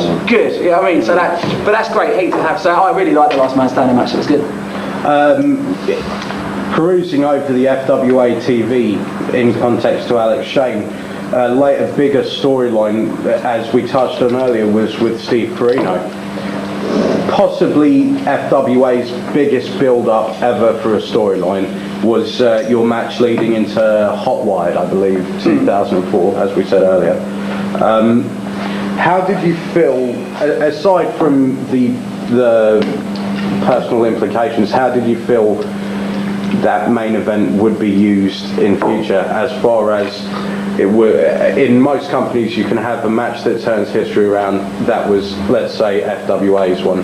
How do you feel that will affect the future of the FWA? Do you think it was the best it could be for the time? I think it ended the FWA. The FWA first season of TV began with a match with Mark Sloan and Aviv Mayan getting interrupted by me and Carino promo. That's how it began. It ended with me and Carino as the main event. Season 1, start to finish, like I said, as a show. You can tune in or tune out at any point, but it's there for you from top to bottom. Right? So the series followed my show philosophy, so I like it. The heat for the match was good. It was, you could tell when Steve Carino came out, like the heat was big before he even came out. He did the thing where Flash Barker says that my bodyguards are going to the back, right? People wanted to see him kick the shit out of me. When we did the thing about I said I wanted it to be no DQ, people popped, not because they thought, yeah, Alex is going to hit Carino, that's crazy. That's the thing with main events. Main events aren't wrestling matches. All the best main events in history have been fights. Yes. You know, big fights. And I think that's what it was. People just wanted to see a fight, and I think and it worked well, and it kept Carino, you know. But a lot of people said to me, oh, Alex is involved in that storyline and that storyline and that story. I've not involved anyone in a storyline that's not benefited them, because everybody I've involved, Jack Xavier is now totally gone off in his own direction. By teaming with Hayde, that elevated Hayde to be in that league, right? By feuding with Jack, that put Jack as a main, like as a strong character in his own right. So now him and Hayde go off. I put Aviv over to a point where he's still an underdog, but it shows that he can do it when he needs to, right? So that really elevated Aviv, I think. Doing the stuff with Flash gets Flash over as a commissioner because he's doing stuff. His first act was to get me kicked out of the building. So I'm intertwining myself with these different characters, not because I want to be involved in everything, because I don't think there's many other hills in the company. Now there is with Hayde. I think Hayde's got a lot of potential, but I think it's to benefit these people. And then when it comes down to it, the end of me and Carino, all these people that I screwed over in that first season all come back on me at the end, boom, and it's a big blow up. And so when it builds up, so it's getting, Ross Jordan comes out, Jack, Aviv, then when Flash and Hayes start fighting, the place is going crazy, and then Doug with the belt, but when he gets me the lariat, it was a good pop, leads perfectly into me and Doug. You know, it's like the last scene from that film, it's like the end of the first film or whatever, the bad guy's been, had his comeuppance, but you know, just right at the end, the hand comes out through the grave, and you know that he's going to be coming back. It's like, and that's what it. I still think that the show stealer character will be heavily involved in series 2, and then I think series 3, just like League of Gentlemen, Tubbs and Edward or whatever, the start of series 3, they get killed off in the first episode. So maybe that might be what happens to me, but I think it's going to be an interesting season 2. This brings us up to British Uprising 3. It's 6 days away. Yeah. You're wrestling Doug Williams for the FWA Heavyweight Championship. This possibly for you again will be the biggest match of your career. Coventry Sky Dome, 2,000 people, etc., etc. How are you feeling going into it? Do you feel ready? Do you feel excited about it? Are you nervous? How do you feel?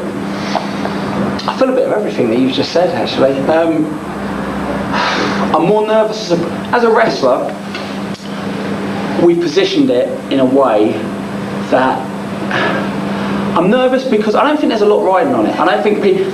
I tell you what, the way it's been booked to perfection, because it's the only match on the whole card where either way people give a shit about the outcome. Does that make sense? Like, no one knows what the outcome's going to be for sure, because every direction is like, if I lose, then Danny Williams and me, but if I win, I'm getting the title from Doug. Doug's not dropped that belt apart from his critics. So I think curiosity-wise, it's like the way it came about actually was me and Doug were having a conversation on Messenger, because Doug's very Kerry Cabrera syndrome.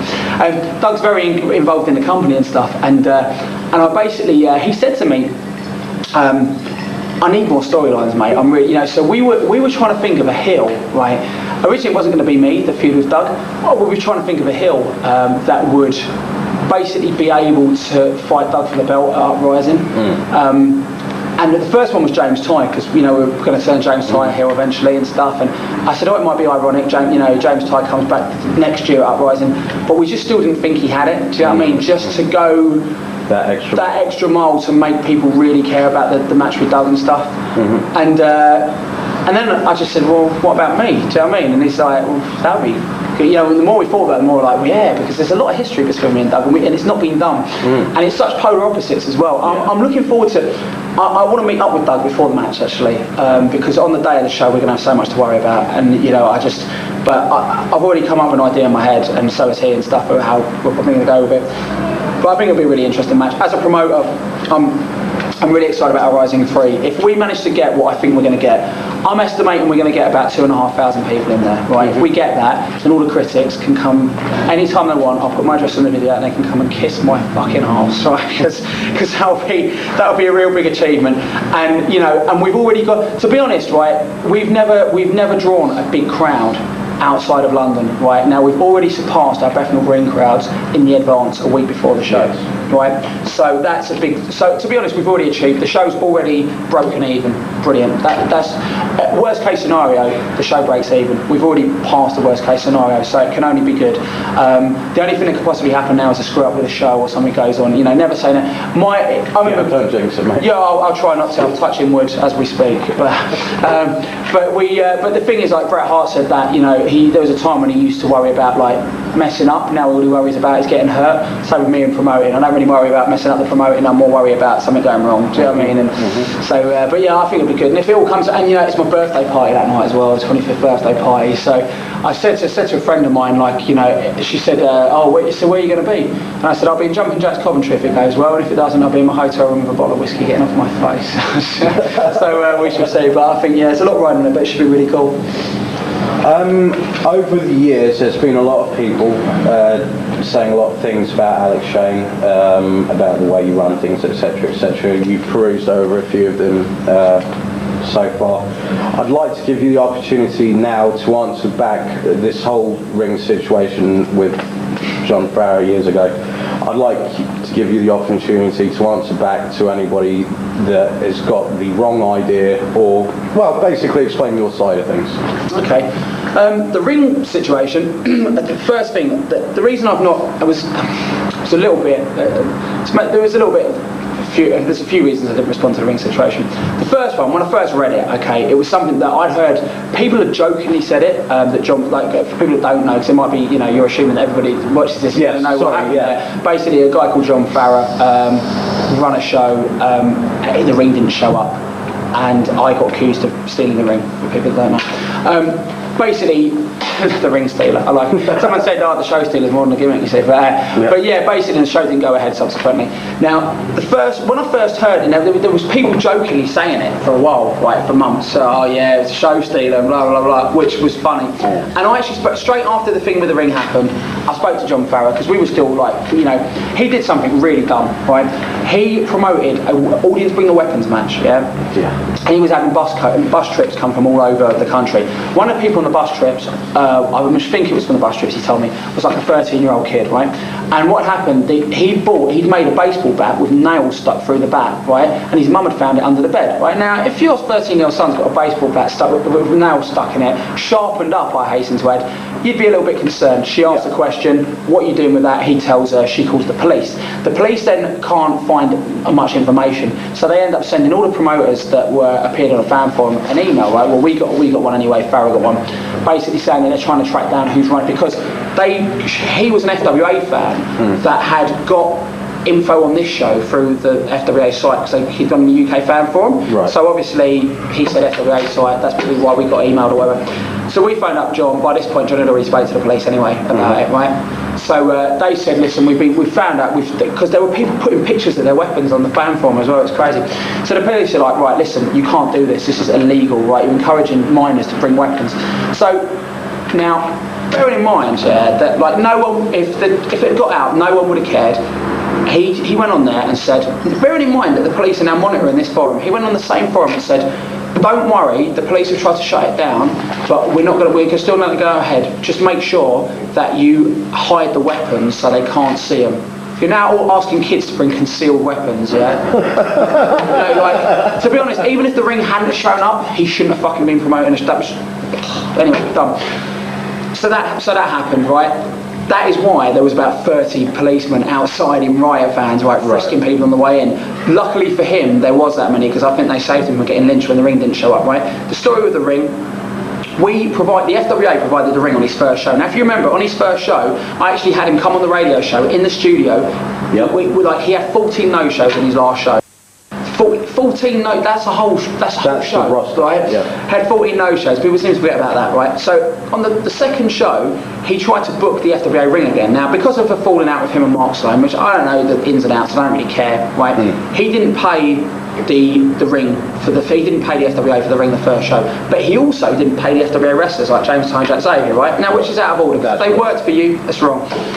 Anyway, he didn't want to pay for the FWA ring, but he wanted a ring for his show. So at the time, Steve Linsky, who basically obviously is one of our referees, and he's probably one of the best referees we have, and he has hate and stuff now because of what happened and stuff, but again with myself, it's the fans don't like him, but I always wanted to have heel and face referees because it tells a story before the match has even begun. And there's a lot more with that we're going to do.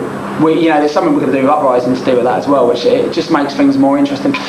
So anyway, basically what happened was what was this? Oh yeah, so Steve Linsky was involved with a guy called George, who was Jake Roberts' business partner. Now Jake Roberts was doing these shows with former WWE guys. He got this George guy to buy a 20-foot ring, WWF size ring, right? Anyway, the ring, because of an out-of-court settlement, I can't remember how it worked, or it might have been an in-court settlement.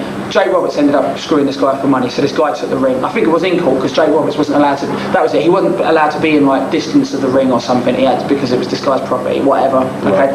So this guy took the ring. I can't remember the ins and outs. Most people know it anyway if they keep up to date with what went on. So what happened? Steve Linsky, he works for us and he's a cool guy in his own way. He's a bit of a mark, right? Farrah told Linsky, if you can get that ring for my show, I'll book you as a ref on the show, right? So Linsky decided this guy's not going to hire out the ring because he's not really interested in doing ring hire. And Farrah said, I can only pay you, I think it was 150 or 250 quid, right? Because I went to the FWA and they said they can do it for 300, which is bullshit. We weren't going to give him the ring because he screwed us last time. So to scrimp and save, when you've already sold, he sold 600-800 tickets, whatever. To scrimp and save on a ring is just, again, you're digging your own grave, right? Yeah. So he ends up basically, and 250 is not. I know exactly. To pay for a ring. So basically, he ends up convincing Linsky to steal this ring from this guy, and bring the ring up to the show for that money, so Linsky get booked on the show. Anyway, on the way up there, Linsky finds out that Jake Roberts is on the show, and Jake Roberts is telling people, "I'm going to take my ring back when it turns up." Right? Now you put yourself in Steve Linsky's position. You've stolen a ring. The person who sort of part owns that ring is going to steal it back, and you're going to have to explain to that guy that you broke into his lockup, right, and stole that ring. So what did Steve Linsky do? Turned his phone off and went home, right? So now after that, I suspended because I don't know the whole story, right? But myself, Dino, Scarlo, a few people decided we're not going to use Linsky, so we took him off the shows after that. But in all fairness, when I heard the full story, I was like, well, number one, in Bill Actor, he even said to me, he's John Farrell's colleague in Total Wrestling said, bring him in as a heel ref. It was Bill Actor's idea, right? And I thought, awesome, because that's what we needed. So we brought him in. I even phoned up Farrell. I offered him free tickets to all the people that had lost money on his show and stuff. And we got him on as a heel manager and stuff, right? I mean, he left his phone on during a promo. During a promo, the mic cut out because someone rang him during his, but so funny. But yeah, so I mean, I think everything was cool. So when I started hearing the rumours about me stealing it, I thought it was funny. But then someone, I'm not going to mention his name, it's not even worth it, but some idiot that used to work for us or whatever decides to start saying all this stuff. I'm not even saying he's an idiot. I am actually.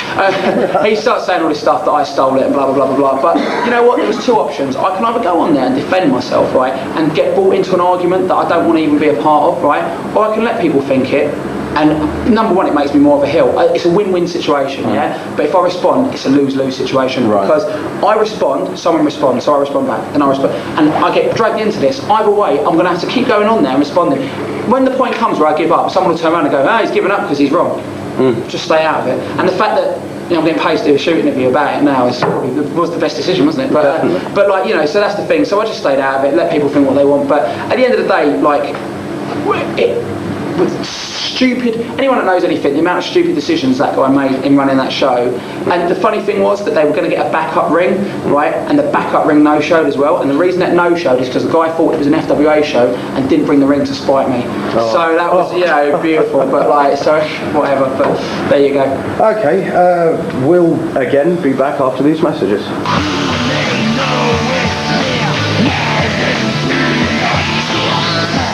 Ladies and gentlemen, welcome back. We've just returned after a break, and we were talking about people, the way they perceive you on the internet, etc., etc. From there's been a lot of rumours, and maybe some truth behind it. You and Jake the Snake recently in a tour in Newcastle had a big falling out. Would you go in depth and would you tell us the real story behind that? Yeah, it wasn't actually in Newcastle, it was for a company based in Newcastle. Oh, sorry. But it was actually in Carlisle it happened. Yeah, it was a little bit sad really, because Jake was someone who I really was a hero of mine growing up and stuff. But if you've seen him now, the problem is with Jake, he's totally in denial. Yeah, he is in it's the same man that if, he said, oh, I'm suing the guy from beyond the mat, he made me look like I take crack, and he made this, and he made me look, but then comes up to me before a show and says, well, I need money for crack. Totally, he just, and it's a shame because do you know what, if I thought that it would make a difference, I'd actually pay to help. Does that make sense? Because he's got so much to offer, but he just doesn't want to know. I don't think he's got to that point now. He's got his own, they call it personal demons. I think it's lack of responsibility. There comes a point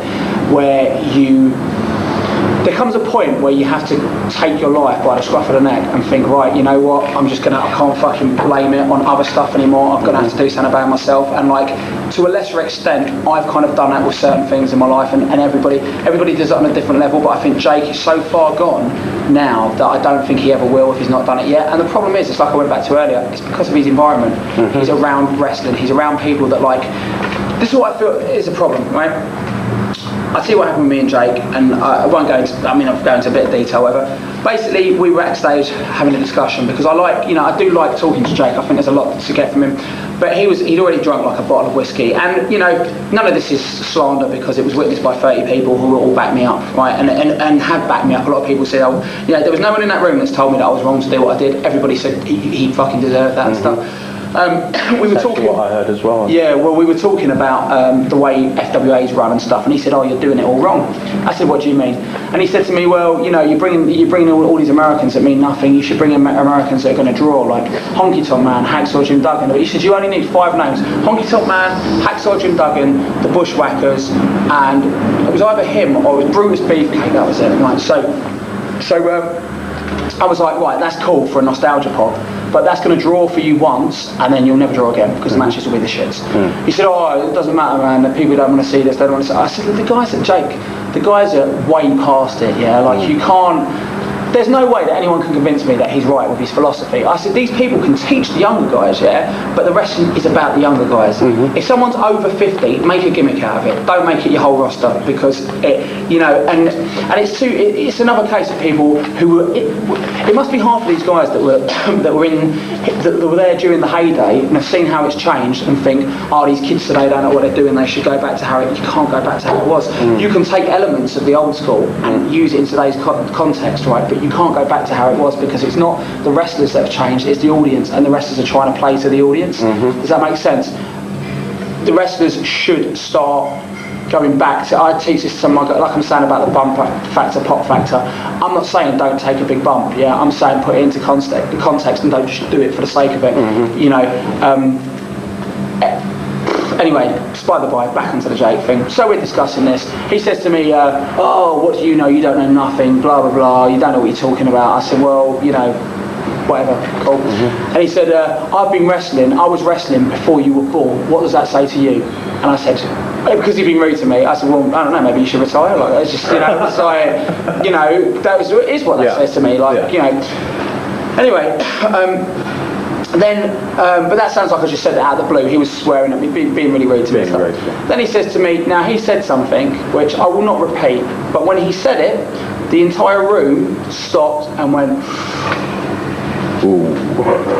And it wasn't about me, it was both about my grandmother and my mother in one sentence, pretty serious, right? And I reacted because Jake is so in his world of wrestling and people that talk and put up with his fucking bullshit, but then say, oh, I'm good for British wrestling, but then we'll just accept it and help it and in fact feed his drug problem and stuff and say nothing to him. I just stood up and I reacted how I'd react to any other person in the street that spoke to me in that way, and I slapped him around the fucking head, right? He deserved it. He fell off his chair, come back at me again, I slapped him again, knocked him back down again, right? Everybody jumped in between us. He picked up a whiskey bottle. By this point, I was so angry that he could even bring a whiskey bottle into it. I voluntarily got on my knees, put my arms behind my back, gave him my head and said, I'll give you one fucking free shot and I promise you I will kill you. I was so fucking livid that he spoke to me in that way. Anyway, and people thought he was coming like that and people were trying to drag me up and I just thought, fuck it. I'm a big believer, if you're in the right, it doesn't matter if someone's got a fucking knife or a gun or whatever, right? Well, it does matter a little bit if you get shot, but like, yeah, eventually, but you know what, seriously, I'm a big believer in karma, right? And if someone's a bad person, they're in the wrong and they shoot you and you die, they're going to get their fucking comeuppance sooner or later. Karma bites you in the arse, right? I've found that out in a lot of ways, yeah?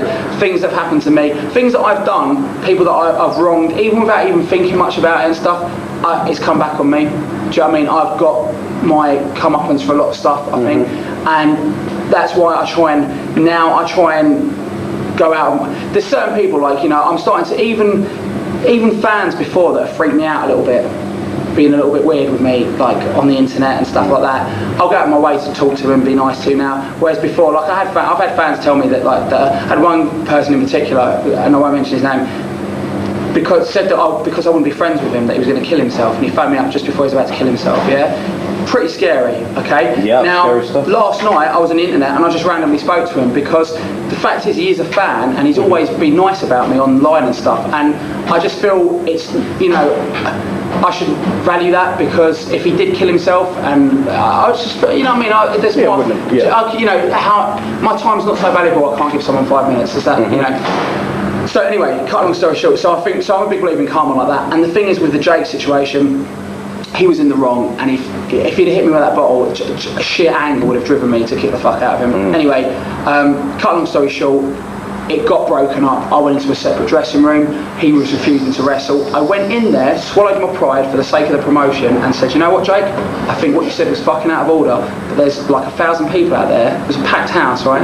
That paid, actually, I think legit there was about 800 people. It's wrestling story there, but I'm a good head counter.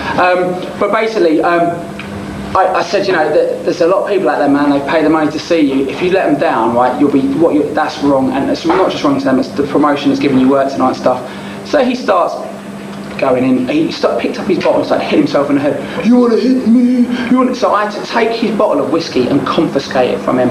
Right, and there was people that witnessed this. I had to take the bottle and say, I'm taking this off you because you're not mature enough to deal with it, right? And took it away like I was talking to a child. It was like, and then that night he went out there so drunk he fell off the ring, right? And then got on the mic and said he was retiring. It was his last match and stuff. Next day I saw him, absolutely fine. Apologised to me like nothing had happened. It's weird. Just, I mean, after the show again, he tried to fight me again. Do you know what I mean? He tried, like, and I just said, you know, he said, oh, you want to hit me? And I said, you know, I've already slapped you twice, spat in your fucking face. If you want to fight me, I'll let you take a free shot. Otherwise, stop wasting my fucking time. And then by this point, all the boys were around me, and he said, do you know who I am? I'm Jake the Snake. I said, no, you're not. You're a sad old fucking drunk, right, with a crack problem, who's living off a name you made 10 years ago. And you're letting yourself and all these people down, because all these guys in this dressing room think you're some big fucking legend, right? And you're acting like an idiot. For what? Do you know what I mean? What's the, you know, what's the... Just to not give people simple fucking courtesy in everyday life is so, like, I'm starting to, certain things, like, okay, I was on the way, where was I going the other day? I was on the way somewhere, I had like I might be coming to meet them. I had 2 bags, right, a shoulder bag, a wheelie bag, and a big, like, sports bag, right? I'm going up the stairs on a packed, and this is not to say I'm a saint or anything, this is just to give you an example of things that I'm starting to realise in everyday life. Going up the stairs, right, I've got loads of shit to carry, and it's a Walthamstow train station. And as I'm going up the stairs, there's a woman walking up the stairs who's probably about 80 with a shopping basket, like a shopping trolley type thing, right? Now, on that train with me must have been about 60 people that got off at that stop, all going up the stairs, yeah? Not one single person stopped to offer her help with up the stairs, right? I stopped, took, with all my other shit, carried her bag to the top of the first flight, up to the top of the second flight, right? And I didn't even think about it until afterwards, and I thought, out of all those people, I was the only one with bags, but the only one that bothered to help. Now, the reason I'm saying this is not, you know, I think there's a difference between what people perceive as a bad person in wrestling and a bad person in real life. A bad person in real life, you know, okay, so I've said some controversial things about some people that might deserve it, but then how many people that say, oh, Alex has come for doing that, would have stopped to help that person up the stairs? I think common courtesy is so much more important than wrestling bullshit. Do you know what I mean? And I think that's the difference between a bad person and a good person. And I think that's the problem with people in wrestling. They get so up their own arses because they forget common courtesy and everything. Like, you know, you get to a point where you just start to think like, okay, like I said this on the Bagpipe report when it got cut. Someone said to me, if I got heat with Spanky for putting off the show. And I said to them, if I was the Alex Shane that I was 6 months ago, it all stems from two things, yeah? My change in heart about things. First one was I got to a situation where I was kind of a little bit, the relationship finished with Nikita, right? And I brought it to a close to begin with, and then she finalised it, right? And it was a real weird situation because it was the first time, like, I had cheated. I was like, you know, anyone that I was... You were a right boss. Yeah, I was a man, right? Like, real, you know, but in all fairness, to be in your early 20s, running a wrestling company, having girls that don't even know you, that want to sleep with you, do you know what I mean? Because they've seen you, it's a weird responsibility to heap on someone, because you just, I can't explain it. And when I see rock stars and people like that go off the rails, I just totally understand it, man, because you just can't. I did security for an Eminem, and at that point, he had lost touch with reality, because it's not a real world. It's bizarre. I can't, you know, and I'm so glad it's happened on a small scale, because I think we're going to go big shortly, and I'll be able to deal with it when it gets on a bigger scale. Whereas some of the other guys I've seen recently, minor stuff goes to their head, and these are intelligent people who are not stupid. Guys with degrees I've seen become dicks over the last couple of like months or whatever. And I just think, what for wrestling? And I said this on a Bagpipe report, right? They said if I got heat with Spanky. Now, Spanky pulled off our shows over a girl, yeah? And you know what? For the first time, I can actually understand why you would do that. You know, it came down to seasons, but like, basically I'm going to miss the build-up for Gold Rush, because my girlfriend's travelling the world for 9 months now. So just today, I've booked I booked a holiday today, or I've booked a flight today for me to fly to Australia next Tuesday, right? Totally on a whim. I've never done anything so spontaneous. I'm going to miss all the build-up for, like, normally the promotion that I do for a show I'm going to miss. I did the same thing for Hotwired that much before. I was jet lagged because I've gone to Canada to see my girlfriend on this world tour and stuff, right? And like, it's a really weird, I totally understand why because there are things more important than wrestling. But I think what I said on the Bagpipe report, and I'll reiterate it now, yeah? If you think about things and you put into perspective, there are people in this world, right, that go into a rock, and like that woman's just been kidnapped, right? She's out there helping people less fortunate than herself, yeah? Risking getting decapitated, like, not one swipe, like getting your head sawn off, yeah? Risking that, because you believe that people are being wrong and you want to help them, yeah? And then when you get people getting a fucking big head and thinking that they're like the be-all and end-all over wrestling, but it's such... I tell you what, yeah, all of us in this world, well, not all of us, there are a smart select few, a handful of maybe 1% of the population that know that we are all marks, right? Everybody that works in a factory or a supermarket or even a lawyer, right? Okay, we're all marks to some extent. We all sit in a cage, yeah? We're all like hamsters in a cage, and there's people, the government and people in positions of power. Every guy that works at McDonald's or Burger King, right, is working for someone at the end of that food chain. Is a multi-billionaire, right? And the fact is that in our little fucking, we're so caged in, right, that we don't realise we're caged in because we get little hamster wheels. And I'm involved in one of those hamster wheels. My hamster wheel's wrestling, right? So the average person that comes to our shows that is doing a shit job that they hate, I've given them a hamster wheel to run around in. So I'm part of the problem, not part of the solution. Does that make sense? Like, every TV set in someone's house is a hamster wheel that takes their mind of what's really going on in the world. And the older I get, the more cynical I become. And I saw Fahrenheit 9/11 not that long ago, and it made me think, man, have I wasted 11 years of my life doing... I had a national radio show which 400,000 18 to 25-year-olds listened to, and I didn't once talk about things that were actually quite important. Do you know what I mean? I don't want to sway too much off wrestling and stuff, but when I hear people that have got so much, that guy that been slagging me off on the internet and stuff, and I tried to call him, I tried to speak to him. The first time he asked me for money, he said he'd be quiet if a cheque came through his door. I kept the email as proof, right? Then after that, he said that I speak for the BNP and I'm a member of the National Front. Yeah, what was that about, so it's nonsense. But that was it. He put the final nail in his own coffin. So I basically sent him an email saying, right, I can sue you now for libel, and I will sue you. You've got two options. You either phone me, and whatever grievance you've got, because it's not healthy for you to have so much hate towards someone, right, over wrestling. Either phone me up and I'll be civil to you, or just don't fucking talk to me. But if you start saying shit like that, I'm going to sue you, because and I'm going to do this with all these people on the forums now. Do you know what I mean? Someone said this to me years ago, the guy that runs Maxi Muscle. Maxi Muscle. Zeth, who won Entrepreneur of the Year, had a very similar shit because he started a small company that got big and he branched out in different directions. And I instantly got on really well with him actually. I can see I hope I can go in he's a multi-millionaire now, so I hope that I can go in a similar direction. But he got to a point, instead of arguing with people in the forums, he began to ignore them, and then he got to a point he started suing because and it is hurtful when you can go on there and say some of the stuff that I've read about me, and I think, you know what, that's actually illegal, that's libel, you can't say that, that's not true, Alex has done this. I read a report that I was in a toilet in Scotland, right? Some guy walked into a toilet and I was coming out of it and I went, oh, they're good steroids I've just injected. Like, what? Like, yeah, it was on it's on a UK fan forum. But like, libel, it's fucking libel, but this is the problem. So I think this is the thing, but when people like, the guy that we were talking about earlier, have so much hatred and they post like, and I think it's wrestling, get a grip. This is, to me, it's my living and I love wrestling. I'm so glad I'm doing it. But in the big scale of things, there are so many more things that we should get heated and agitated over. Do you know what I mean? Like the fact that my friend, one of my closest friends, has just got back from Iraq. Yeah. Now he was fortunate he got back from Iraq, but what was he there for? What are we actually there for? We're and you can say that Saddam was like he deserved to be taken out of Iraq and whatever. But if it wasn't over oil and it was over terror, right? We'd have gone into Korea ages ago. Yeah. When the IRA was like bombing the shit out of London, America would have done something then. The war on terror is a farce for oil, right? And the fact is, we're so concerned with EastEnders and WWE and all this stuff that we don't pay it much mind, right? And that's why George Bush, who I wouldn't even trust to flip my Big Mac, right, is the president of the most powerful country in the whole fucking world. That is scary. So my message to the people saying all this stuff on the internet and concentrating, getting so vehement and fucking angry about wrestling, put it into perspective. Do you know what I mean? It's wrestling. It's a hamster. It's a hamster wheel in your cage, and that's all it is. Do you know what I mean? It's to give you something to take your mind off the fact that we're so oblivious to everything else that's going on. I've realised that, and it's changed me. And I think now I start to see when people get big-headed over it and lose common courtesy to fans and to people. Like, I just think. It's bullshit. Yeah. And you know what? The people that have made the most money out of it, like genuinely made decent money out of it, like your Hogans and your Rocks and your Austins. I bet if you met them in the street, they're really nice guys. Yeah. And people say what they want about Hogan. It's self-preservation. It's a living for him. But I'm sure these guys will be really nice. And the people like your Jerry Lynn's and people like that, right?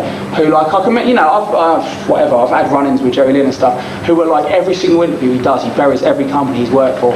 When does the point come where you start thinking, well, perhaps if I've slagged off every single company I've worked for, perhaps maybe if I've been screwed by every company, perhaps it might not be them, perhaps it might be me. Do you know what I mean? Like, but I think there's a lack of responsibility. That's the problem with wrestling. Wrestlers have a total lack of responsibility. And that's what it is. And if you see, and I'm not saying I'm any better than that because I did the same fucking thing for 11 years and it just worries me when people don't understand why. What you need to do is you need to address, I say this to my students, address why you got into wrestling, address what is lacking in your life and your mental state that makes you want to go in front of audiences full of strangers and feel loved, right? And then once you've addressed why you're doing that, then think, okay, well, I've dealt with that now. What can I do to get that out of my system and treat this like as a living and start earning money for it? Do you know what I mean? And that's why I won't travel to shows for free and do it for no money. Like, I'll ask for decent money to wrestle now because I don't want to hurt my body. And because who's going to look at Dynamite Kid, right? The closest thing we've got to an example of what the current generation's bodies are going to look like is a Dynamite Kid because he wrestled a modern style, right, in his day. He's just had one of his legs amputated, yeah? And that guy's a legend, right? Who's helping him financially? Who's there with him now in his council flat with one fucking leg? Do you know what I mean? When in that worries the shit out of me. Do you know what I mean? And that's like, so, if it sounds like it's being harsh, the fans can think what the fuck they like, yeah, because the worst thing they're going to get is a strain handing over their money for a ticket on their arm, and that's it. We're going to have strains in our backs, our legs, our necks. We're going to end up pretty fucked up for what we do for the people watching. So if like people like Spanky and people like myself want to put wrestling as not the most important thing in the whole fucking world, then try and appreciate that because it's not. Do you know what I mean? It's something we, and that's why I think people like Hogan and stuff, when people slag him, whatever, he's making money out of it. It's a business. Do you know what I mean? He's sacrificed. Hogan is going to have a plastic. Has he got a plastic hip now? I don't know. He's got I think he's got a plastic knee. Okay, how many wrestling fans have plastic knees and plastic hips? He's sacrificed a lot for what he's done. Do you know what I mean? And how many wrestling fans, if we're truthful, would be fans of wrestling if it wasn't for what Hogan did to make WWE big? Exactly. I wouldn't have heard about WWE. So and from WWE, WCW, WCW. So, you know, that case closed. At this point, I'd like to do, in the closing stages of the shooting interview, I'd like to go into a word association. The word assassin game, as King Slim called it. The word assassin game, okay? Right. Load up your gun. Andre Baker. The first lesson I had in what's wrong with wrestling, and the person that gave me my opportunity at the same time. Okay. Tommy Boyd. Could have really been something. Could have been our version of Vince McMahon. You know, I mean, not to such a big extent, obviously, but like he had it, yeah. Dino Scarlo. Without a shadow of a doubt, like that. The one person that's given more to me than anybody I can possibly think of. Do you know what I mean? And yeah, definitely won't. I have a list of people, even people like Danny Williams, yeah, people that have gone. Dino said something to me years ago, which sticks with me to this day, yeah, and it was about help. And he said to me, help is only real help if you have to go out of your way to give it. So if someone says, if you phone someone up for a lift and they go, I'm going in that direction anyway, it's not really help, you're kind of just going that. Someone has to go out of their way to help you, right? That is real help, and that's quite hard to find these days, do you know what I mean? Like, and I think, and he said that to me years ago, and it didn't really sink in until now, do you know what I mean? But I think he's one of these people like Danny Williams who didn't have to help us, yeah, and is continuing to help us. If Danny Williams, name. Yeah, oh, was it really? Okay, if Danny Williams was if something horrible was to happen and Danny Williams wasn't be able to box again or whatever tomorrow, right? I can honestly say that if we made, you know, if we could afford it, I mean, I would always make sure that like he was. And that's a really weird thing to say, but do you get what I mean? If if he couldn't box, for someone to go out of their way to help us like that when they don't need to, and when it actually means something, do you know what I mean? Like I'm really thankful. Do you want to go into that a small bit, because we haven't got much time left, but we haven't touched on that in the interview actually. Just looking back, Danny Williams recently came to FWA Hotwire 2004. He was resident in the crowd, at which point you came out, cut a promo on the guy, and it resulted in a lot of mainstream publicity for FWA. You know, and what return did Danny Williams get on it? Nothing. His people approached us and said, you know, this is the guy that knocked out Mike Tyson. Exactly. If he wins, which I really hope he will, the last time I was with him was actually in this room doing a press conference. If he wins on December the 11th, he becomes the boxing world champion, undisputed, right? And number one, he's the nicest guy. Yes. One thing, right, that everybody says, and you must get sick of it, is that everybody says, what a nice guy. Yeah. He's just such a nice guy. But I think that's someone who, like I was saying before, shooter, he doesn't have to prove himself. Yeah. And common courtesy, that's another thing. He is someone who's important, but he's so secure with himself, he's not bitter because he's achieved something, yeah, that he will give that common courtesy to everyone. That's exactly what I'm talking about. The people that have made it, you get a few people that are dicks, but it's because they're still a lot of pop stars, and like when I met Eminem, he was a dick, right? But I think it was because he was just at the height of his fame, he was just starting and he couldn't deal with it. Right. I'm sure the Eminem of today is a lot nicer than he was then. He was just very uncourteous and stuff, and he hit a fan at a show I was at and stuff, just not nice. You need time to deal with it. Totally, yeah. But Danny Williams, yeah, that was a wicked publicity, and I think that, I mean, we got in the Star, the Mirror, the Sun, the News of the World. I was in the hairdresser's getting my hair cut, right, and I picked up a magazine, got Lads Mags on the table, and I picked up one called Cut Magazine or something, flicked through it, and it's been a bad week for, and it's about celebrities who've had a bad week, and I was in there, and it's been a bad week for wrestler Alex Shane, and he had to eat his food for a straw courtesy of Danny Williams, and you know, that's wicked publicity, so it was good, it went really well. I'm glad we did it. Paul Travell. Not reached his full potential yet, but when he does, he's going to be in that upper echelon of guys because he's got a naturally likeable quality, and he understands the importance of drama for the basic reason that he's a mark. You have to be a mark to be a fan. When wrestlers go, I hate when wrestlers go, fucking mark. The biggest marks are the wrestlers. If we weren't marks, we would be risking plastic kneecaps and plastic hips to try and entertain people. So at the end of the day, most of us are doing it for our own camcorders.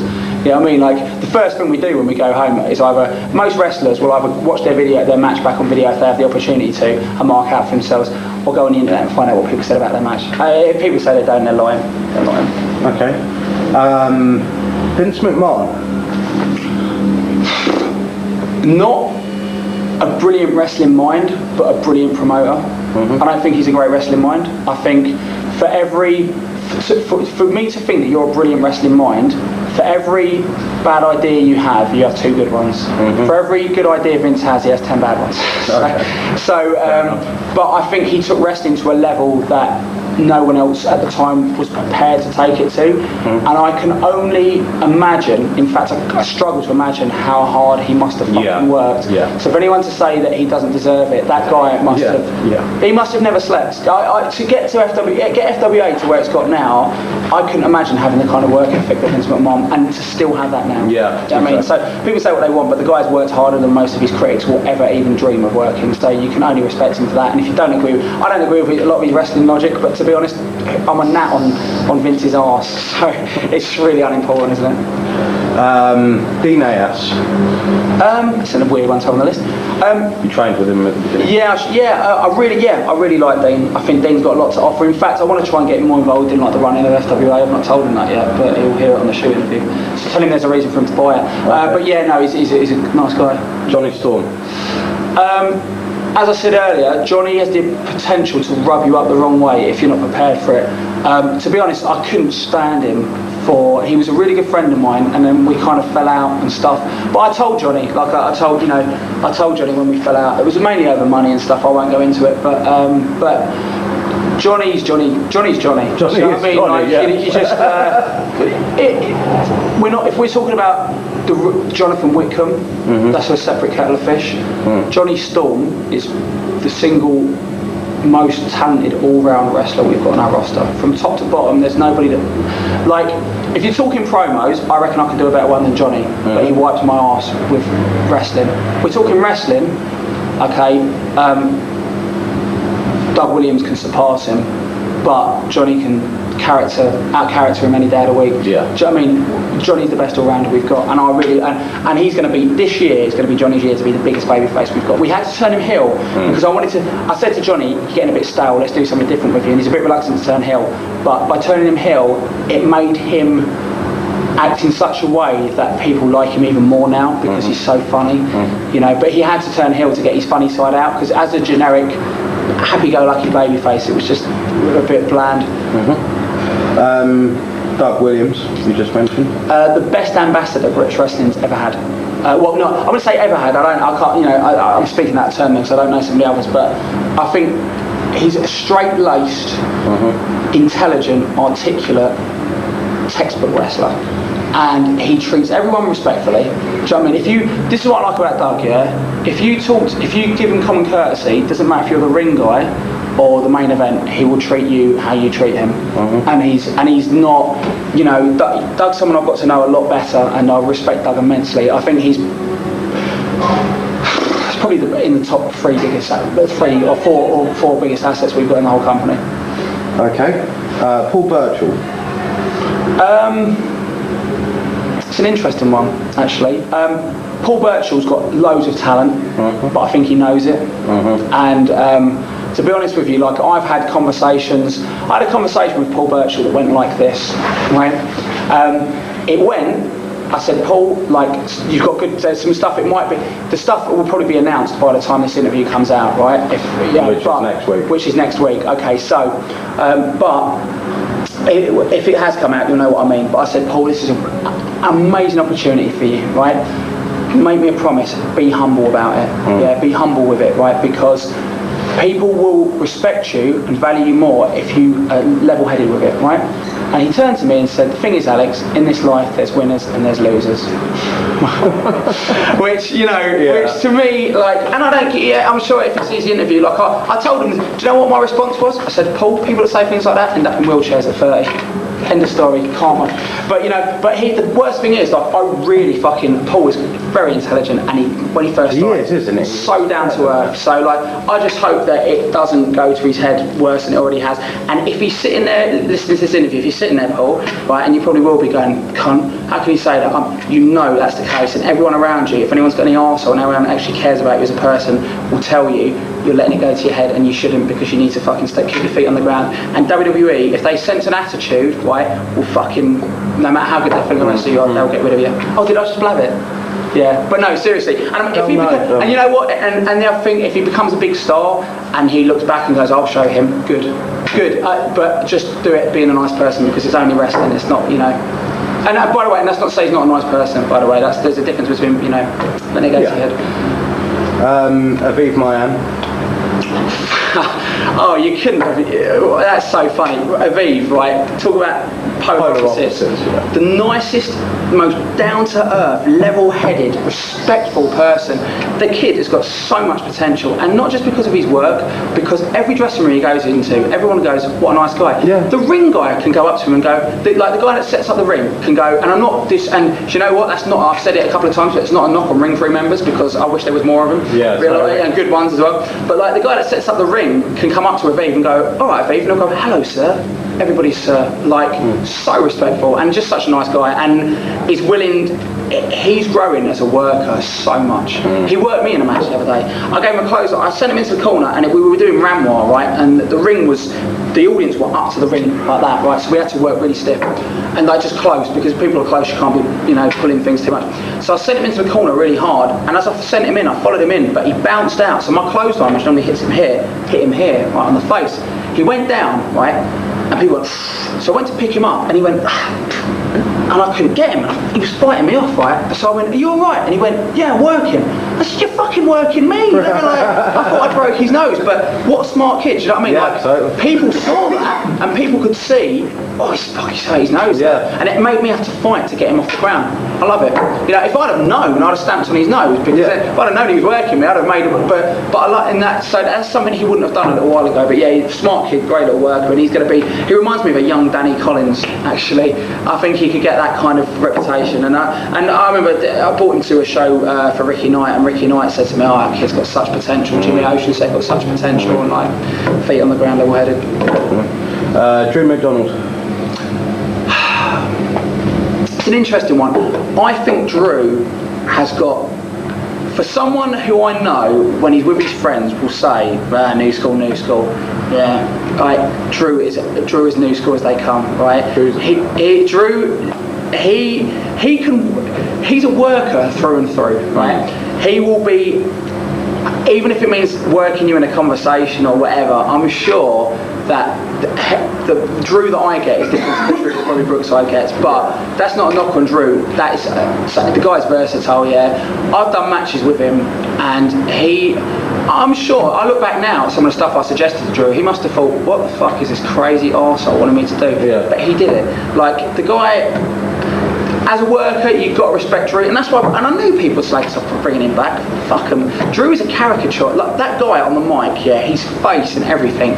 He's intense, man. Like I rate Drew really highly, actually, and I think he adds something that no other big guy in Britain does at the moment, because he's a big guy, but he can still move, but he's intense, man. How does it make you feel when people slate him on the forum for bringing him back, as you said earlier? That's the reason we bring him back. What is it? Have we brought him in as the top babyface? No, we brought him in as a heel. Like, you know, and it's a heel reaction. Like, and you know what? Whatever. Like, people can slate it, but at the end of the day, people slate us when we bought Thunder, right? Let me tell you this, okay? If you're a 12-year-old kid going to the shop to Toys R Us to buy a wrestling figure, right? Are you going to buy a Thunder toy, or are you going to buy a James Ty figure? I'm going to buy a Thunder toy. Exactly, right? Now, we're just thinking forward planning. I'll tell you something else. I'm in talks with a massive TV company at the moment over something I really can't go into, and I wish I could, right? But hush hush. But in the process of the talks, one of the people had said to me, I checked out the FWA TV, and there's hardly anyone on there that looks like a wrestler, right? Now the episode they watched, I know who was on that, and I totally see their point. Yeah. And that's going to stop us, because people have a predisposed image in their head of what a stereotypical professional wrestler looks like, and it's Thunder. Yeah. It's not Aviv. Yeah. But that's cool, because the more Thunders we have, the more Aviv's going to stand out. If Aviv's on the show with a Ross Jordan and a Spud and I don't know, like a Mark Belton, how much is he going to stand out? Then you put Aviv, and this isn't Dino, I'm stealing, quote from Dino again, you put Aviv in there with Drew, Thunder, Doug, the Pitbulls, myself, James Ty, that Aviv becomes the underdog, and that's what he needs to be. Do you know what I mean? And that's that's what we need to do. If everybody looks like that's why I'm bringing in like a featherweight division next year, like a cruiserweight type division. I want to call it something like a featherweight, so it's British, but I think that's the plan. Welterweight maybe, welterweight's a nice one. Okay, Nikita. I said like Doug's one of our top assets. Actually, and you know what? For all the stuff I said about Virtual, the reason I said 3 or 4 assets because I thought I'm not going to say who I thought all of them were, but as I said 3, I thought Virtual because I put him as the 4th one. Because for what I said, I think he's a phenomenal talent, and he is. And obviously Vince has seen that, you know what I mean? But Nikita's in that list, and if people say, oh, she's not, you tell me one person in this country that breaks all mental blocks that people have over wrestling. She's beautiful, she's articulate, she's got a degree, she's bilingual, right? And she can work, and she jumps off fucking balconies. You know what I mean? You cannot get someone more versatile, and I think that, that to me is really, really the reason that she's got a place in the FWA to the point that she has. And I think it's just a shame because we've got no more people to really put her in there with. But we're starting a really interesting. She's really taking a break from wrestling to concentrate on her acting career at the moment. That's really important to her. And she's, as I said, aside from wrestling, she's like probably my best friend. Do you know what I mean? Like I love her to bits. She's awesome. And her acting career is more important to me than getting her back to continue a storyline. Fuck it, like storyline can wait. She needs to do this for her. So, so whatever. People can say, oh, they've dropped the storyline. Fuck off, it's wrestling. Do you know what I mean? This is her life. So yeah. But she definitely will be back. But I just, if she goes away and she gets a part in a major soap or something, that's only going to benefit us if she comes back. Do you know what I mean? But yeah, she's awesome. Absolutely awesome. Okay.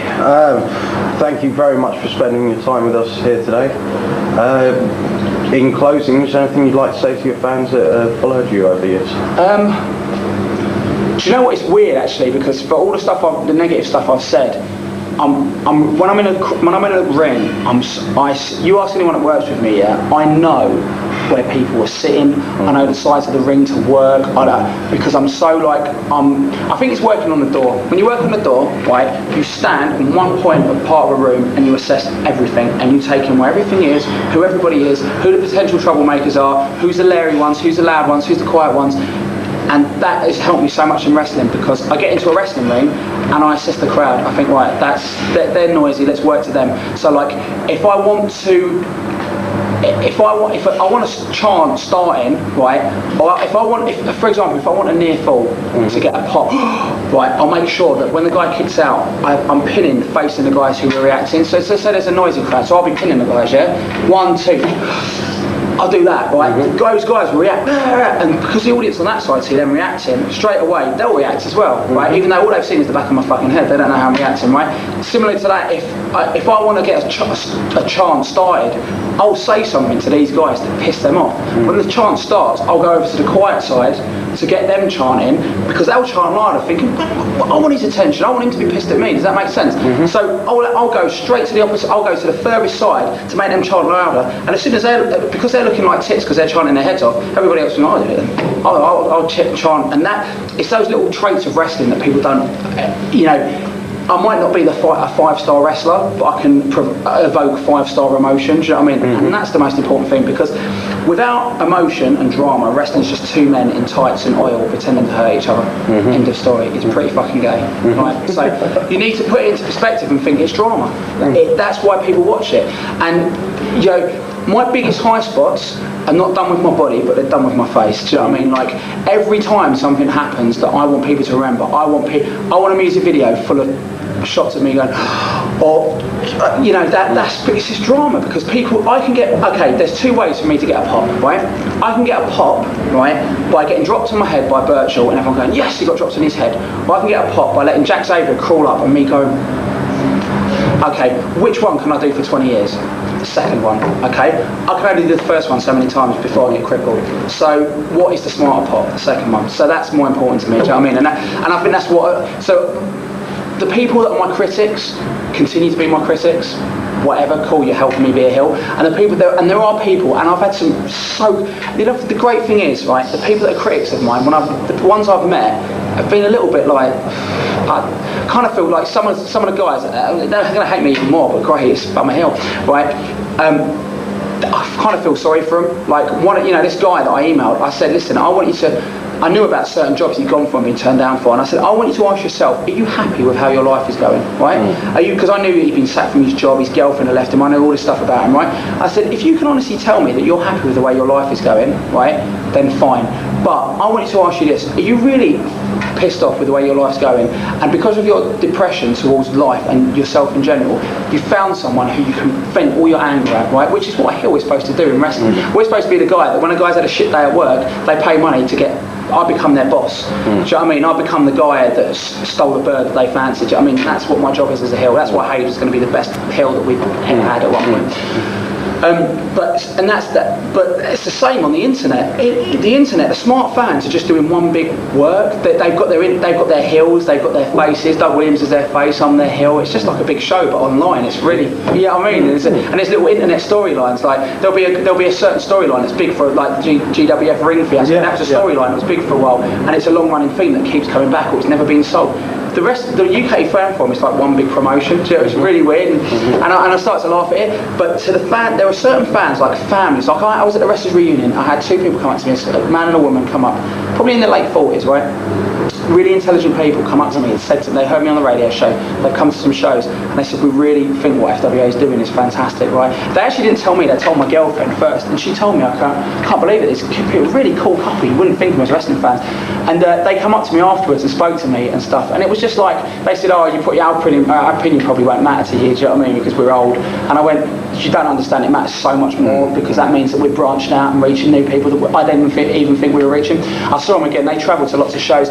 There's a load of, like some of the older fans, I really like there's a group that come down from Liverpool. The Liverpool. Yeah, the Liverpool, and right. they're just like, they're so cool. And certain other people, like, there's a few people that have been fans of mine and they've become a little bit bitter because there was a movie fiasco with tickets on a show, or I booked something they didn't like. But the people that have genuinely stood by me, and I can even see, like I'm seeing in the crowd, you're watching the TV, there's a lot of couples I noticed. Like, I was watching me and Karina the other day, there's a couple sitting on the stage, and you can just tell that they're actually genuine. I think they can tell what I'm trying to do, and then I'm not what a lot of guys on the internet are assuming that I am and stuff. And all it takes is, like, I had a couple of emails, right, over like New Year, because I was we were just about to start with FWA, and I was still on the verge of, is this the right thing? We just signed the Wrestling Channel deal, I was getting a bucket load of show and stuff, and I got some emails from some people saying, listen, like, it was almost just like saying, you know what, despite what they're saying, we appreciate what you're doing. And they would not, I've kept those emails, right, and some of them I responded to and some of them I didn't.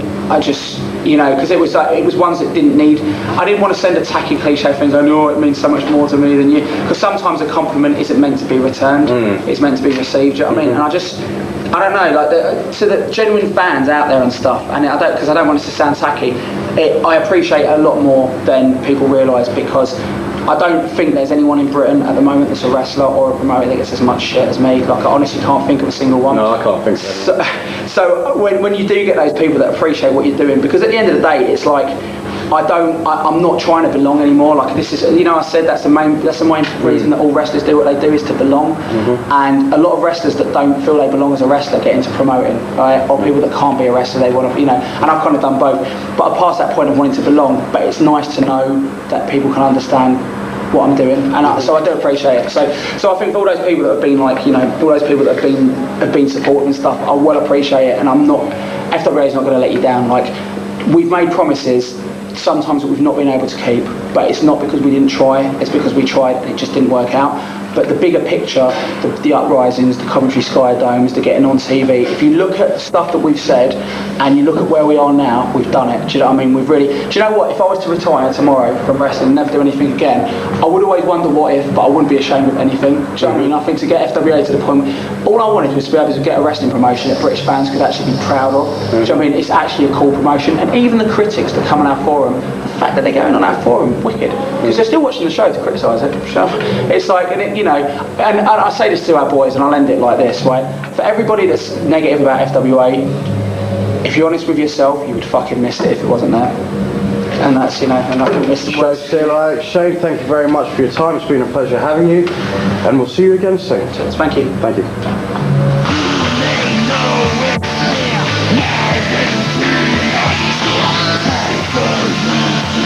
Now